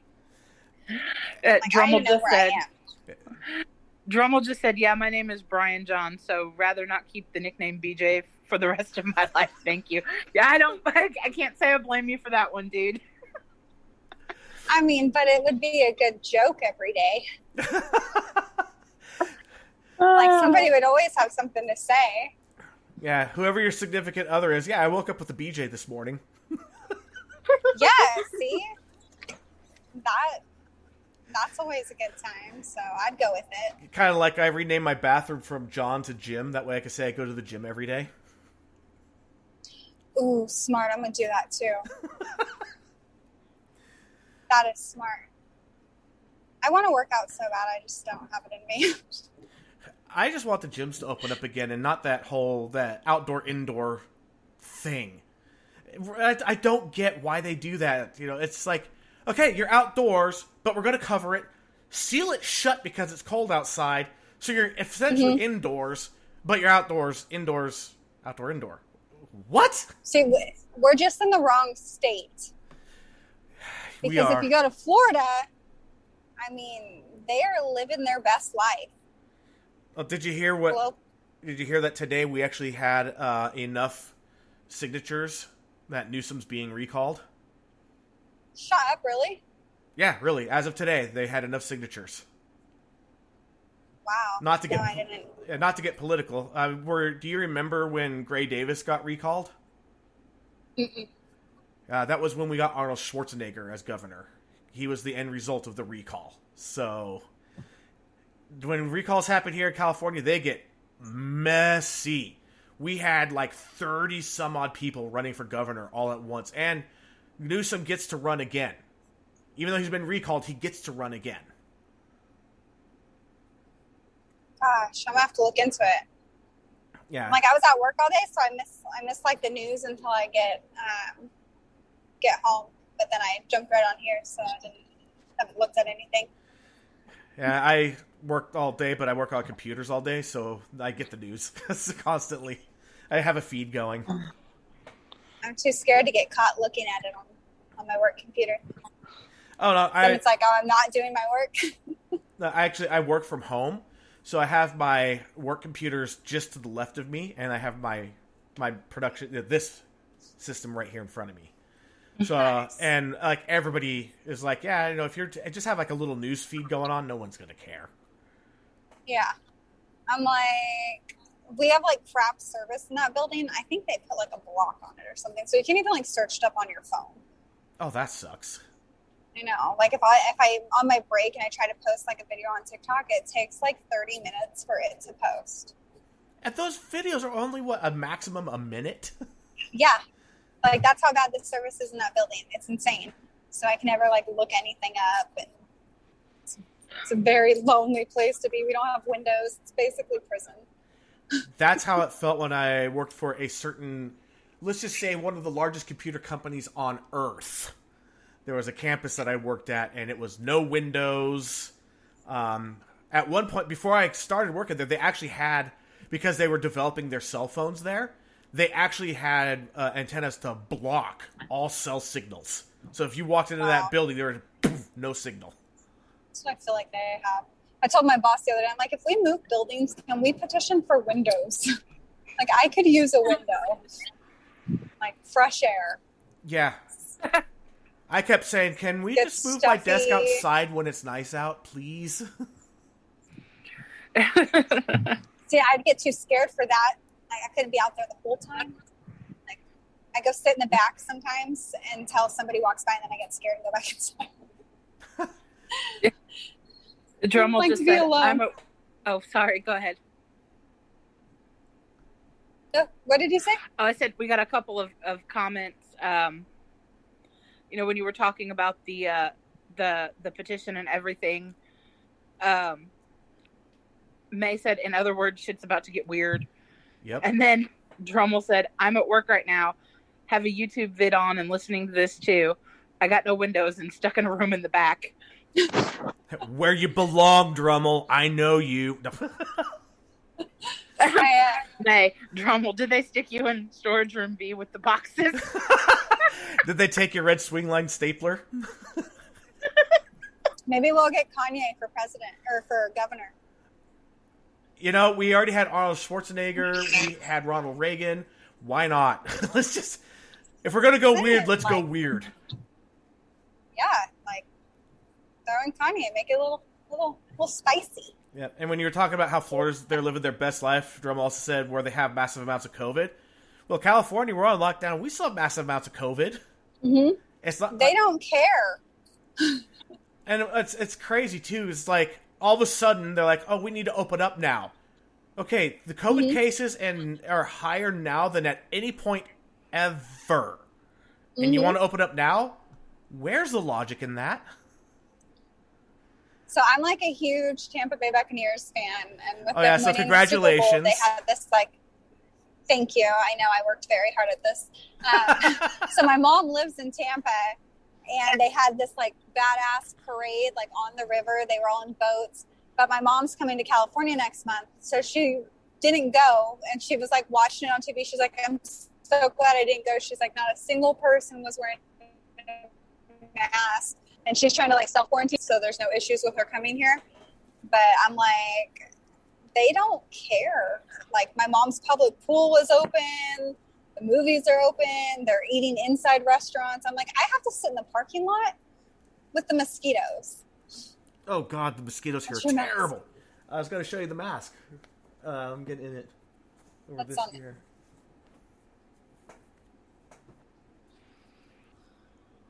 What is it? It's the podcast logo. Oh, it's the Am I Mental? Yeah. Yeah, I like that. And it says, Am I Mental? That's cute. I need to get it smaller. Yeah, it's on our Teespring store. You gotta get it smaller. I wear kids' masks because I have a tiny pea head. So this I mask, buy all my masks in the kids section. this mask, let's say it's like one size fits all. And I have, so what's funny is that I have a narrow head, but a long head. So like every time I wear headphones, I have to have them like really small setting because my head's so narrow. But with this mask, because my face is kind of long, it was really uncomfortable for me for a while. The elastics would wear, but now they've stretched them out. They fit great. So they might fit you just fine having it as a kid's mask. I mean, I wear like, I have the little thing that makes it tighter. And it's a kid size mask. I get it in the kids section at Target. Nice. Because the tiniest head. The other ones, that's kind of cool though, because with the kids masks, you can get all the cute designs. Yes, and I do. Like, I come to work with these, ridiculous designs. My boss is always like, "Where'd you get your mask?" I'm like, "The kids section." So I shop in there. Yeah, I got shirt bored with my plain white mask, and I took permanent marker and colored it. See, I would too. And I think the white masks look like underwear.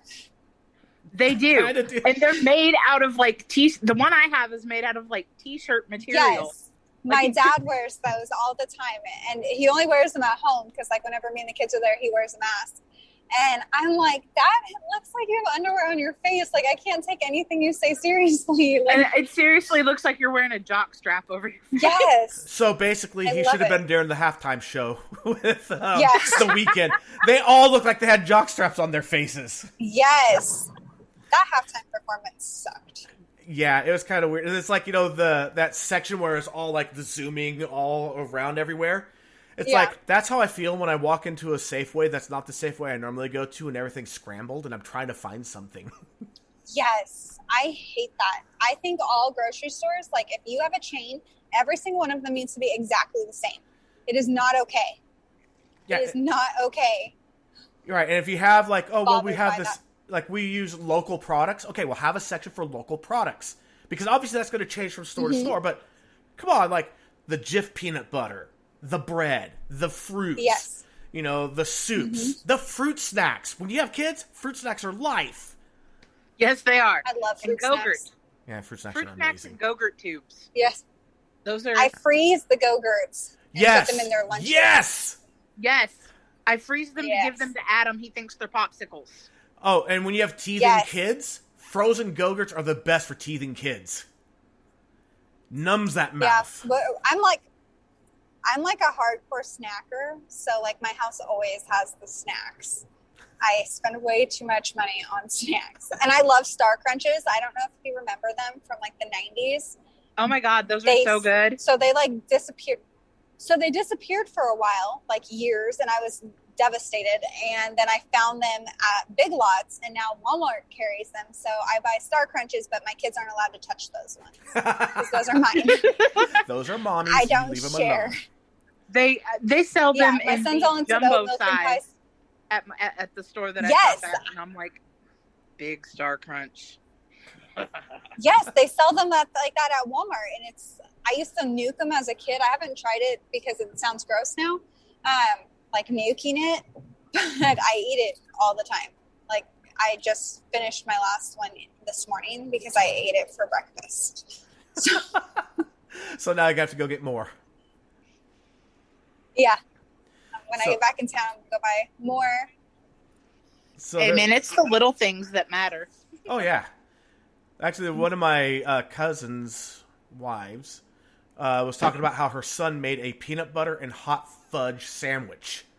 And she's like, that just sounds gross. I'm like, that actually sounds freaking delicious. And like, everybody in the comments like, that sounds amazing. I'm like, that sounds kind of good. Yeah, I'm like, I'm not going to lie. I'd eat it. Yeah. And she's like, what is wrong with you people? I mean, maybe... Well, it's like, you know, that whole... Maybe if you did, like...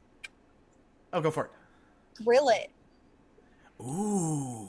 Yeah, if they, like, grill that sandwich and put, like, cinnamon and butter, I'm for it. I'm going to try it. All right, now I have to try it. My diabetic ass is going to die, but I'm going to try it.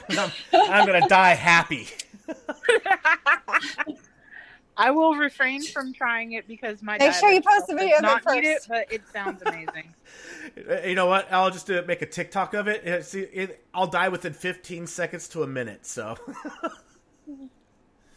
Courtney got frozen again. I'm back. There, she's back. I was just saying that... Williams, California has bad service. Yeah, it does. Now, is it Williams or Willows? Like, I don't even know where...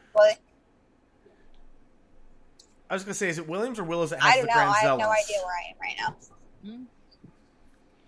Granzellas. Have you ever been to Granzellas? I have no idea. No. All right, when you see the signs, you like, seriously, Granzellas is awesome.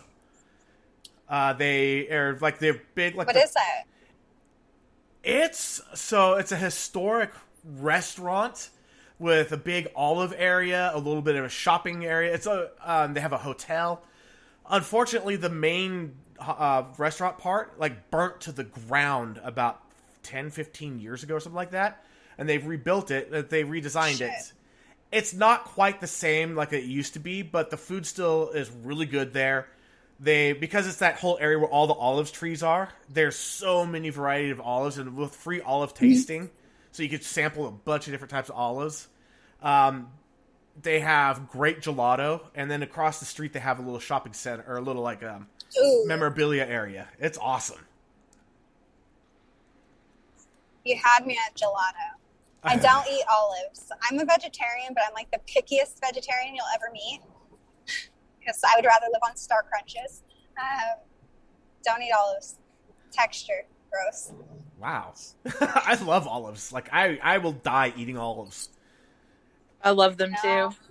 And then May was saying, yeah, Granzella's is such a cute little place, and they have gelato. Yum. Also, Granzella's, find it. if you go to Granzella's, as weird as this sounds, you have to go to the bathroom at Granzella's. Their restrooms are, like, amazing. They're, like, the most comfortable restrooms ever. I'm like, I have, like, a child-sized bladder, so probably, like, I'm dying right now because I won't drink anything because I don't have to stop to pee. Meanwhile, I have a bladder that, like, people are like, are you done peeing yet? Like, no, I'm still going. See, that's me. And, like, I feel uncomfortable in public bathrooms because I feel like if I'm peeing too long, people are listening. So, like, I'll just, like, stop peeing and then hold it for a while and then, like, go back to the bathroom later because I get so nervous. It's like, people are judging the length of my urine. Yeah, I get that way, too. It's like, I just want my home potty. I don't want to go pee in public. Of course, I get to play it. I get to play it off by going, what, you guys are scared of a man bladder? I got a manly bladder. It can hold a gallon. Well, I'm saying, like, the bathroom at my work that I always go to, it only has 2 stalls that are, like, right next to each other. So if somebody else is in there, like, I feel awkward. Don't listen to me pee. Like your ears. If I am one of those people that will wait for the bathroom to be empty before I go. See, I don't want to do that because I don't want them to think I'm taking a shit. All right, so... Because then I'll feel awkward walking out.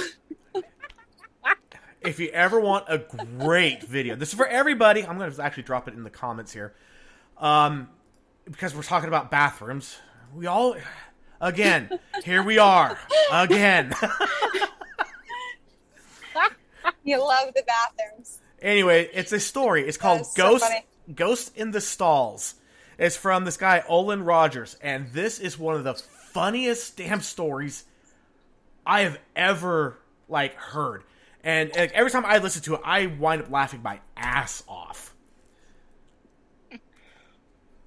So I just dropped it in the comments there. I'm going to drop it in the chat where we are, in the Zoom. So if you want to take a look at it later, it's in the chat. But yeah, it is insanely funny. Like, this guy just tells the story, like, the greatest way ever. I love it. Dude, this drive sucks.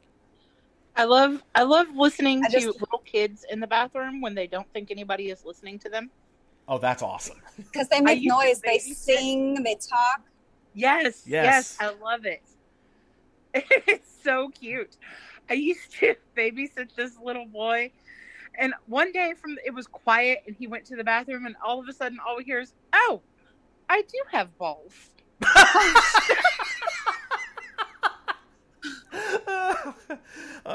Self-discovery. Oh, gosh. I'm, like, at that point with my son where, like, I don't know. You know, it's like they hit a certain age and you just don't know if you should see them naked anymore. Yeah. And I feel that way with my son. Like, he just straight, like, changed in the living room the other morning, like, just strips down naked and has, like, a morning boner. And I was like, oh, my God, can you go pee, please? He's like, I don't have to. And I'm like, I can tell you to go. And it, like, freaked me out. I'm like, at what point did they get uncomfortable with me seeing them naked? Because I'm uncomfortable now. So I don't know. Boys tend to go a long way before they start to get. I will say this: my little brother has absolutely no shame at all, and I mean, in a way, it's adorable. Like, he will be just walking through the house, and all of a sudden, the pull-up will drop, and he'll throw it in the trash and go streaking back through the house to get another one. And I'm like, Adam, can you not do that? I'm like, Or he'll jump in the tub when there's a house full of people and come out dripping wet and naked, and I'm like, kid, really? Yeah, girls get self-conscious a lot quicker than boys. Dude, that's like a pet peeve for me. What, walking out through the house naked after a shower? I don't like when my kids come out of the shower dripping wet. Oh, yeah. Like, when they just come out wet, I'm like, can you not drip on the carpet? Like, that's gross. Like, dry off in the bathroom and then come out, and, like, don't drip everywhere, because it's just, it grosses me out. Yeah, with Adam, I have to make the exception because he doesn't. I still have to. he doesn't realize how to actually bathe himself and get clean. So I still give him a bath and shave him every day. And he'll do the walking out thing if I'm not right there when he's ready to get out with the towel to wrap around him and help him dry off. Meanwhile, my 5-year-old... Dude, you're such a good sister. She is. It's like, meanwhile, my 5-year-old and 3-year-old, if I'm not herding them into the bedroom with towels wrapped around them, they will go right out of the bathroom into the hallway, throw the towels off, and go streaking through the house. And it's like, kids, come on! And they're like, but it's naked time! Right. And I keep trying to tell them, it's like, look, when you change, like, to my 5-year-old, I'm like, you know, when you change, you need to go change in your bedroom. And she's like, but the TV's not there. I don't care. That's not the point. But the TV... Kids and their TV, man. My kids literally turn the TV to face the kitchen table when we're eating. But my I'm daughter... like, can we just eat? But my daughter, she is addicted to watching YouTube videos of people playing playthroughs on video games. But she's 5. I was just like, you're not even really getting much out of this. Yeah, I took YouTube away. Although I will say that there's a couple of channels that we're very happy with, like Blippi. Holy I know, but he at least teaches. That's something cool. I mean, he does. But we watch him, so my 4-year-old, she loves Blippi, and we watch him on, like, my Fire Stick. I mean, I just couldn't take myself seriously if I was Blippi. Right. Like... It's like... Would you go out in public after the fact? I mean, can you? Or do you just wear a paper bag over your head? I bet he wouldn't even be recognized without his Blippi attire. Possibly. I've seen some pictures without, and yeah, he changes quite a bit. I am really glad Adam does not know what that is. He'd probably love it and drive me crazy. His latest obsession has been My Little Pony. Oh, no. Yeah. I mean, there's worse. Yeah. Yes. Caillou. I mean, I have suffered through the Barney phase. I'm sorry. Fuck Caillou. Fuck Caillou. Oh my God, that freaking little bald Canadian! I can't stand him. I have suffered through the Caillou phase. I don't understand it. Like I don't know why somebody would create that and call it a children's show. It's awful. Yes. Like, it is the most awful show. Okay. I do not like Peppa Pig. Peppa's... I don't like Peppa. Peppa's not the worst again. I mean... I don't like Peppa, but my 4-year-old does the cutest impression of Peppa. So, like, I love when my kids walk around snorting, but I don't like to hear it, like the show. My kids all loved Bubble Guppies. Like, Bubble Guppies is our shit. Like, I've watched the same Bubble Guppy episode for over 9 years now. I know all the songs by heart. I could basically recreate every episode. And anytime someone asks, what time is it? The first thing goes through your head is, it's time for lunch. God damn it. I love the Humunga Truck episode. I think it was the show was called Wonder Pets. Now, whenever the phone is ringing. Yes. Oh, in my head. That one sucks. So, ready? Ding, ding, ding, ding. We just got a letter. We just got a letter. I love Blue's Clues. Blue's Clues was awesome. I loved Blue's Clues. Like, I had a handy dandy notebook. Like, oh, hell yeah. I was about that life with Steve. Like, we were going to check the mail because it never fails. I still, like, on the way out to the mailbox, I'm all, yes. Here's the mail, it never fails. It makes me want to wag my tail. Yep. See, but what Steve failed to let us know is that as an adult, the mail is just bills, and it always fails. Yes. It's never good. Yes. Steve is a liar. Steve, you fucked me over. Thanks for the anxiety, you ass. Yeah, ever since then, I've always been super stoked to check the mail. Like, I'd always ask my dad, can you just leave the mail key? I want to check the mail. And then when I became an adult, I'm like, no wonder my dad hated checking the mail. If it's not... It sucks. It's all mailers, flyers, and bills. Yep. The only time I'm happy is when my Ipsy bag comes once a month. Because then it's like a little Christmas for myself. Oh, nice. Oh, my God. Ipsy is so great. Yeah, I love it. All right, so I gotta ask, did you guys ever watch Between the Lions? Yes. No. I did. I know that one. I loved, as a kid, I was addicted to Reading Rainbow. Oh gosh, we watched that in school. But the reason I was bringing up the Between the Lions was Cliffhanger. There was a little skit they did. Like, Between the Lions, there were two lions that were at the bottom of the staircase for a library. So it was very punny. It had a lot of wordplay throughout the entire show. It was really great. And then they had Cliffhanger. There was a guy who's literally just hanging from a cliff. The theme song was, he's Cliffhanger, hanging from a cliff. That's why he's called Cliffhanger. And then every episode, he tries to find a way to get off the cliff and winds up being stuck on it again in another cliffhanger. You know what? When I was working at a very large company at the time, and in like the big like customer support center and technical support, and I would walk through and I would just blurt out, "He's Cliffhanger, hanging from a cliff," and you hear like 7 or 8 people. That's why he's called Cliffhanger. Then we'd all get together and we all know we had the same age kids. Yeah. I liked Gullah Gullah Island and Out of the Box. Those were cute. Bear in the Big Blue House was cute. Yeah. I got my Adam kids went watching through a Out of the phase Box. where he watched that a lot. Allegra's Island. He watched a lot. And I always liked it when he watched Wishbone. All right, so I liked Doug and Rugrats. Oh, I fucking love the Rugrats. I do too. I try to get my kids on it and they will not jump on board. And I'm like, I need a reason to like watch this.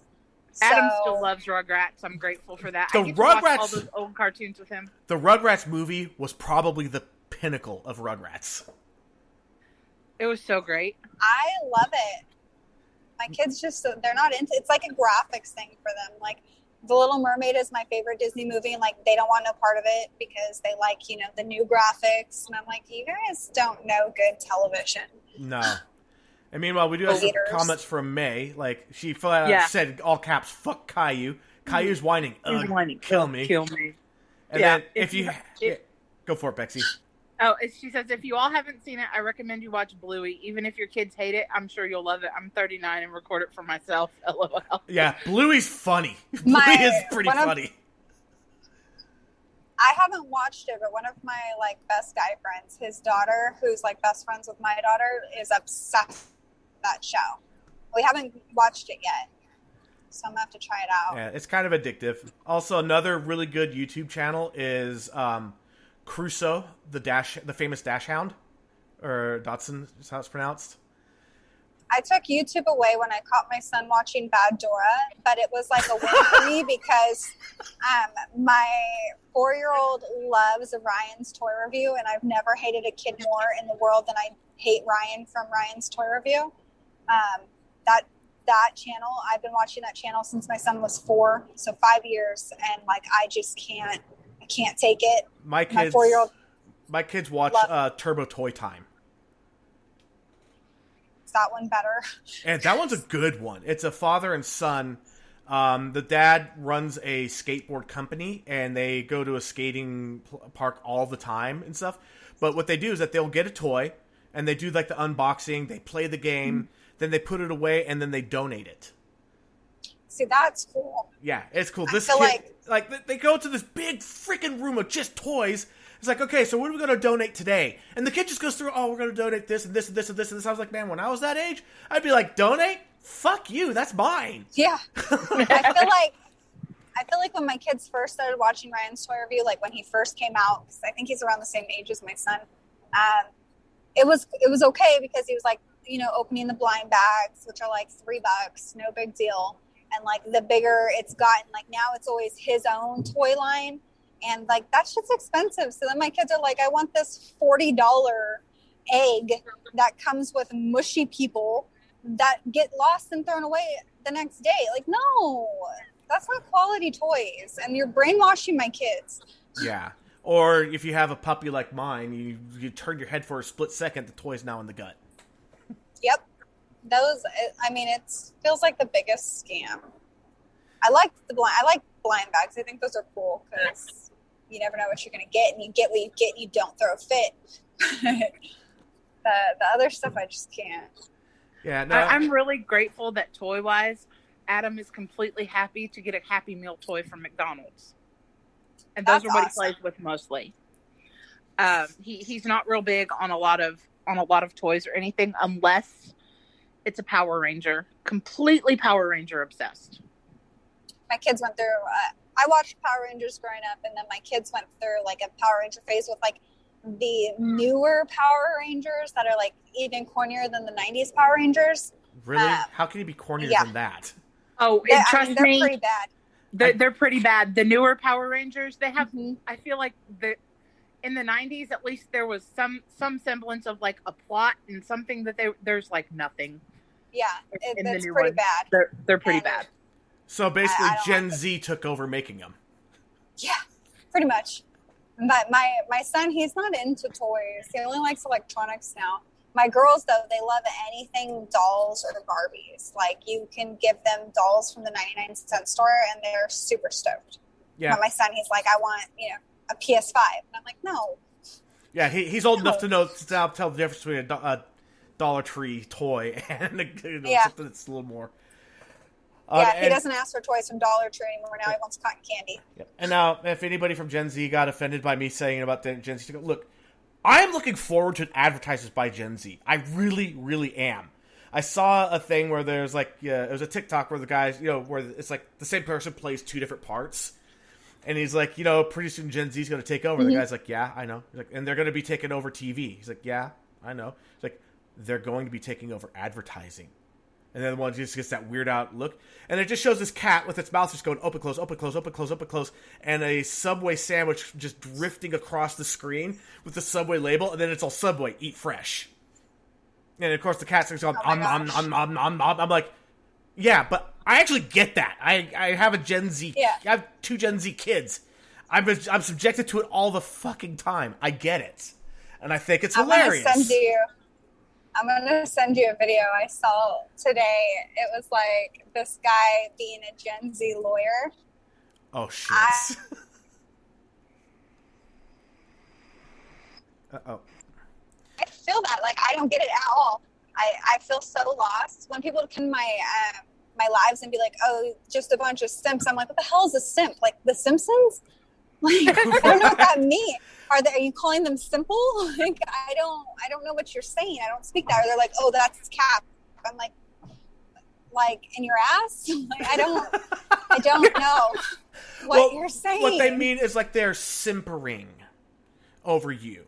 It's like, being a proper gentleman and, is now a bad thing. Because they automatically go, oh, you're white knighting. I can't. You could be just being polite. I mean, fuck. Yeah. I can't handle it. But their advertisements when they do, like, Tide Pods, it'll have, like, the little disclaimer at the bottom, do not ingest. Right. Yeah, it's like that whole thing, and I don't like getting political on the show. I really don't, but this one just had to be said. It's not, I guess it's not necessarily political. Well, kind of. It's like when you eat Tide Pods and you demand free healthcare, I can't say that's okay because you fucking eat Tide Pods. And I don't feel like I should have to pay for your stupidity for eating Tide Pods. Yeah. I mean, I have to agree with that because it's a little, I mean, like who thought of that? Who was like, hey, this is a good idea? Right, but you know what? Challenge. This is coming from the girl who been gay when I was a kid. So I guess I don't have much. I guess I tried to poison. So I tried to poison my brother. So I put a bunch of Bengay on a plate, and then I stuck it in his drawer, and then I was like, Tony, what's that smell? And I pulled it out, and he goes, I don't know, eat it. So I ate it. Backfired on my own poisoning. So my mom had to call like poison control, and like I hate milk. I've always hated milk, and they made me drink like a full glass of milk, and that was so disgusting to me. It was awful. So I learned my lesson, like don't try to poison people because you're easily manipulated. And this is also like my brother used to make me eat cat food. So I had no chance. Aww. So I ain't been gay. Okay, well that's... You know what? I'm adding that to the list of when I finally get around to opening up the lighter side of Am I Mental? Oh, What weird things have you eaten? Oh no, it's just weird things that have been said on this podcast. skin baby. Yes, skin babies. Oh gosh. So Yeah. the whole skin babies thing. We had someone who was trans female to male on the show, and which, you know, that's a lot more male to female, not usually female to male. And Yeah. they had 2 or 3 miscarriages, you know, before they did the transition. And they were Shit. like, you know, I'm probably never going to be able to have kids. And I remember reading an article a long time ago that they actually can make sperm cells out of skin cells. And I went and I found the article, and I was like, see, there is a chance that you might still be able to have a biological kid of your own if they could keep developing this technology. And then, of course, it's like, man, all these skin babies that I've already lost that I shed constantly and stuff. So I want to get so now I want to get the face mask that says, you know, skin baby filter or skin baby You filtration should. system. Oh my gosh. Oh, That God. is so funny. Yeah, I remember the joke about the. Oh my God! Somebody check the HEPA filter for my skin babies. Yep. Oh, that's gross. Yeah. Then we also had a couple other things, like one that was just, I just think this would just be a great shirt, even on the main one, which is, I was nice to myself today. High fives all around. And Yes, yeah. honestly, that's just a good one. That's like an accomplishment. So I feel like a lot of people struggle with that.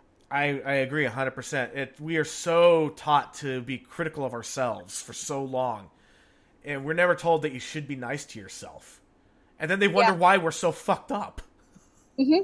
Yeah. I get told that now, that plenty of people will say negative things about me, like I need to say nice things about myself. And what people don't realize, and it's like something that I made fun of when I was younger, and I've learned not to anymore because it actually works, the daily positive affirmations. Mm-hmm. Like, holy shit, they work. They Yeah. do. Yeah. Yeah, at first you So- feel like a fucking cornball, but eventually it starts to grow. So my son, he has, you know, he might have ADHD. He has ODD, and then he has like severe anxiety. And since he was 5, he'd get like suicidal ideation. So he's been in and out of counseling since he was 5. So I did that with him like 1 year. Like I covered their doors in like hearts and just had like positive affirmations on them. And then when he got really bad, I gave him a permanent marker, and every day I made him go in the bathroom and write on the mirror 3 things about himself until he filled up the whole mirror. And like he loved it. Like it That's became awesome. like something that he like looked forward to, and then he'd turn it into like artistic things. Like he would write how he loves to read, and he would draw himself reading. It was a really cool thing to do. So I agree, those definitely work regardless of age. Absolutely. And that's awesome that you did that. That is awesome. Yeah, It's I like don't want him to grow up like me. Yeah, some people will be like, you gave him a permanent marker for the mirror? What the hell? It's just Alcohol takes it off. yeah, and it's just a mirror. It's not the end of the world. Yeah. So, and I mean, it was and if something it's that like helping- made him feel good. If it's helping somebody, you know, to feel better about themselves and to think of themselves in a positive light, then why are you even complaining about it? Why should that be a bother? Yeah. And People always have something to say. May just dropped a great quote. Yes, she did. Your value doesn't decrease due to someone's inability to see your worth. Yes, 100%. I feel like when you like going through like abusive relationships, like learning that is like a huge game changer and being able to get out of it. I can see I that. feel like- Yeah, it took me a long time to learn that lesson. Yeah. Yeah. The same way. It took concentrated effort between 2 of Bexy's good friends to really get her to see that. Yes, it did. That's why like I am working really hard to stay in that like positive, non-negative headspace. Like it's like a conscious effort every moment of the day to like not let things tear me down or like let myself get negative about things, because I tend to do that a little more than I should. So Right. And it's like, that's like remind myself. Like tonight we have a rainstorm coming through, and I have SAD, and I tell you what, my depression is a fucking amazing barometer. About an hour and a half to 2 hours before the storm broke, I started telling myself, God, I'm a piece of shit. I should just kill myself. I was like, wait, where's this coming from? Oh, look, storm. I'm like, no, I'm actually not a piece of shit. I have stuff to live for. I have a pretty good life. Let me check the weather. Oh, here comes a rainstorm. But yeah, and it sucks sometimes with that whole thing is that I can wake up in the morning sometimes, and the first thing in my mind, because it's wintertime, is wake up, stretch, I suck. Wait. No, I don't. But you're right. It is. You really have to be self-aware, and you really have to work on it. Like I said, it's a 24-hour-a-day thing. Well, and like for me, I'm not a morning person. So every morning, like I just wake up in a bad mood because I don't want to have to get up to an alarm. Like I don't know who set up the workday to start at 8, but they were on crack. I agree. So I agree. I think that's wrong. So I feel like I would just constantly just like wake up in that negative headspace. Because I'm like, my alarm, to go to work. Why can't people just like give me money? Why do I have to work for it? So I feel like now I'm like not doing that. Now I'm like trying to find things to like look forward to throughout the day. Like, oh, I'm going to go do this on my lunch. Or like I love taking naps on my lunch break. So I'm like, oh my gosh, I get up and I'm like, I'm going to nap at lunch today. And then like I get excited to like when my boss is like, what are you doing for lunch? I'm like, I'm going to take a nap. Yeah. It's an exciting moment for me. Oh, I have then, like whatever. I have a lazy boy sleeper sofa in my office. So when it's lunchtime, I go and I get my 2 puppies and I'm like, I'm taking a nap. Yeah. Like it's those little things that just make it all worth it. So try to stay there. And Bexy dropped a quote in the chat that I'm going to have to read because she dropped it. It says, don't ever let anyone dim your light just because it's shining in their eyes. Ooh, I like that. I like that one a lot. I do too. That's a good one. Like mental note to save that. That's a good one. Now, there's one that it's not one of those kinds of pearls of wisdom, but this is one that I've had to tell so far my older kids, and I know I'm going to have to tell it to my younger kids, especially the boys, because boys will be boys in a lot of ways, and I was the same way. And I came up with this one for my oldest, which is, it costs you nothing to pay attention, but it can cost you everything if you don't. Yeah. I mean, I feel like that can go in like any aspect of life. Like, if they're kids and it's paying attention to the kids in your class around you, being like aware of anything that could be hurting somebody. My son came home and asked me what autism was because some girls told him he had it bad and he didn't know what it was, so they told him to go ask his parents. And I was like, these little bitches, Right. like, you're gonna bully my kid and then have the audacity to tell him to come ask me what your bullying means. So I snitched on them though. Yep. Suck it. Oh, so which kid said that? Okay. Call the principal. Oh yeah. Yeah, I text this teacher immediately and I was like, I draw the line at disabilities. Like, I understand kids are going to be kids, mean shit's going to be said, but we don't make fun of disabilities. That's not okay. I agree. 100%. And so they had to go to the principal's office, and my son was all stoked about it. Yeah, no, definitely. Yeah, again, like you said, disabilities, no. Kids will say mean shit. Kids will say mean shit. Like, I taught my son, my oldest one, because he always tried to get physically violent towards people that were making fun of him. I'm like, dude, if you can't... That's me. I was like, you have to be able to beat them with your mind. If you swing first, you're the one that gets in trouble. Beat them with your mind. And now, I kind of regret that because, fuck, he can zing me like nobody else. Oh, gosh. I'm like, you little shit, I taught you this stuff. Yeah. See, I was the opposite. My dad was like, don't hit first, and I always hit first. Yeah, no. Because I'm too hot-headed to argue with anybody. Yeah, and we're about to put our kids into martial arts. My daughter has this bad habit of if something's flying towards her face, she wants to see it. Oh, gosh. She's almost lost her eye multiple times now, and we're getting tired of it. So we're hoping that some martial arts training will help, and she's going to be learning Krav Maga. And, if anybody messes with her, she's going to fucking put them down.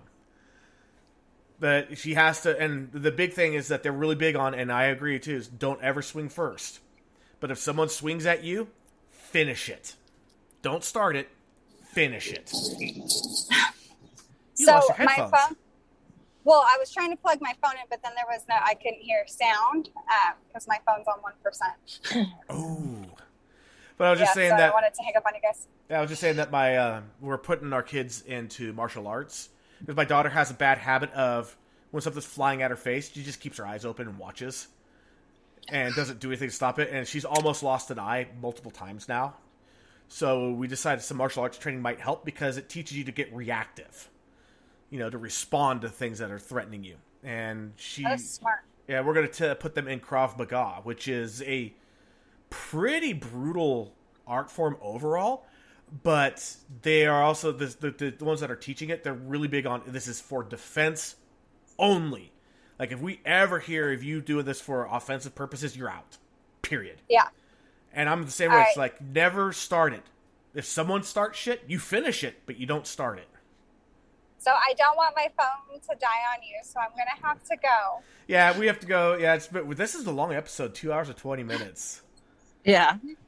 But Courtney, so much fun. You've been absolutely great. Love having you on. Would love to have you back. Thank you so much for coming on the show. Absolutely. I'll post it too, so send me a link. Oh, definitely we'll do that. And I'll also send you my personal account on TikTok. I don't use it very often, but it's a decent way to get a hold of me. I'm also on Facebook. If you're on Facebook, facebook.com/mentallivecast is the official podcast page. Okay, I'll look it up. Yeah, and I'll send you my personal details because, you're awesome. Seriously, you're super awesome. Thank you. You got the same great sense of humor that that dirty sense of humor. I fucking love it. I grew up with a dad. Yeah, it shows. All right, well, thank you guys so much. May says thank you for sharing with us, Courtney, and drive safely. All right, have a good night. Yeah, you too. And for everybody else, we'll be back next week. Let's see who's coming up. This is going to be a good episode. Next week is actually someone that I grew up with. I know we have a few of those.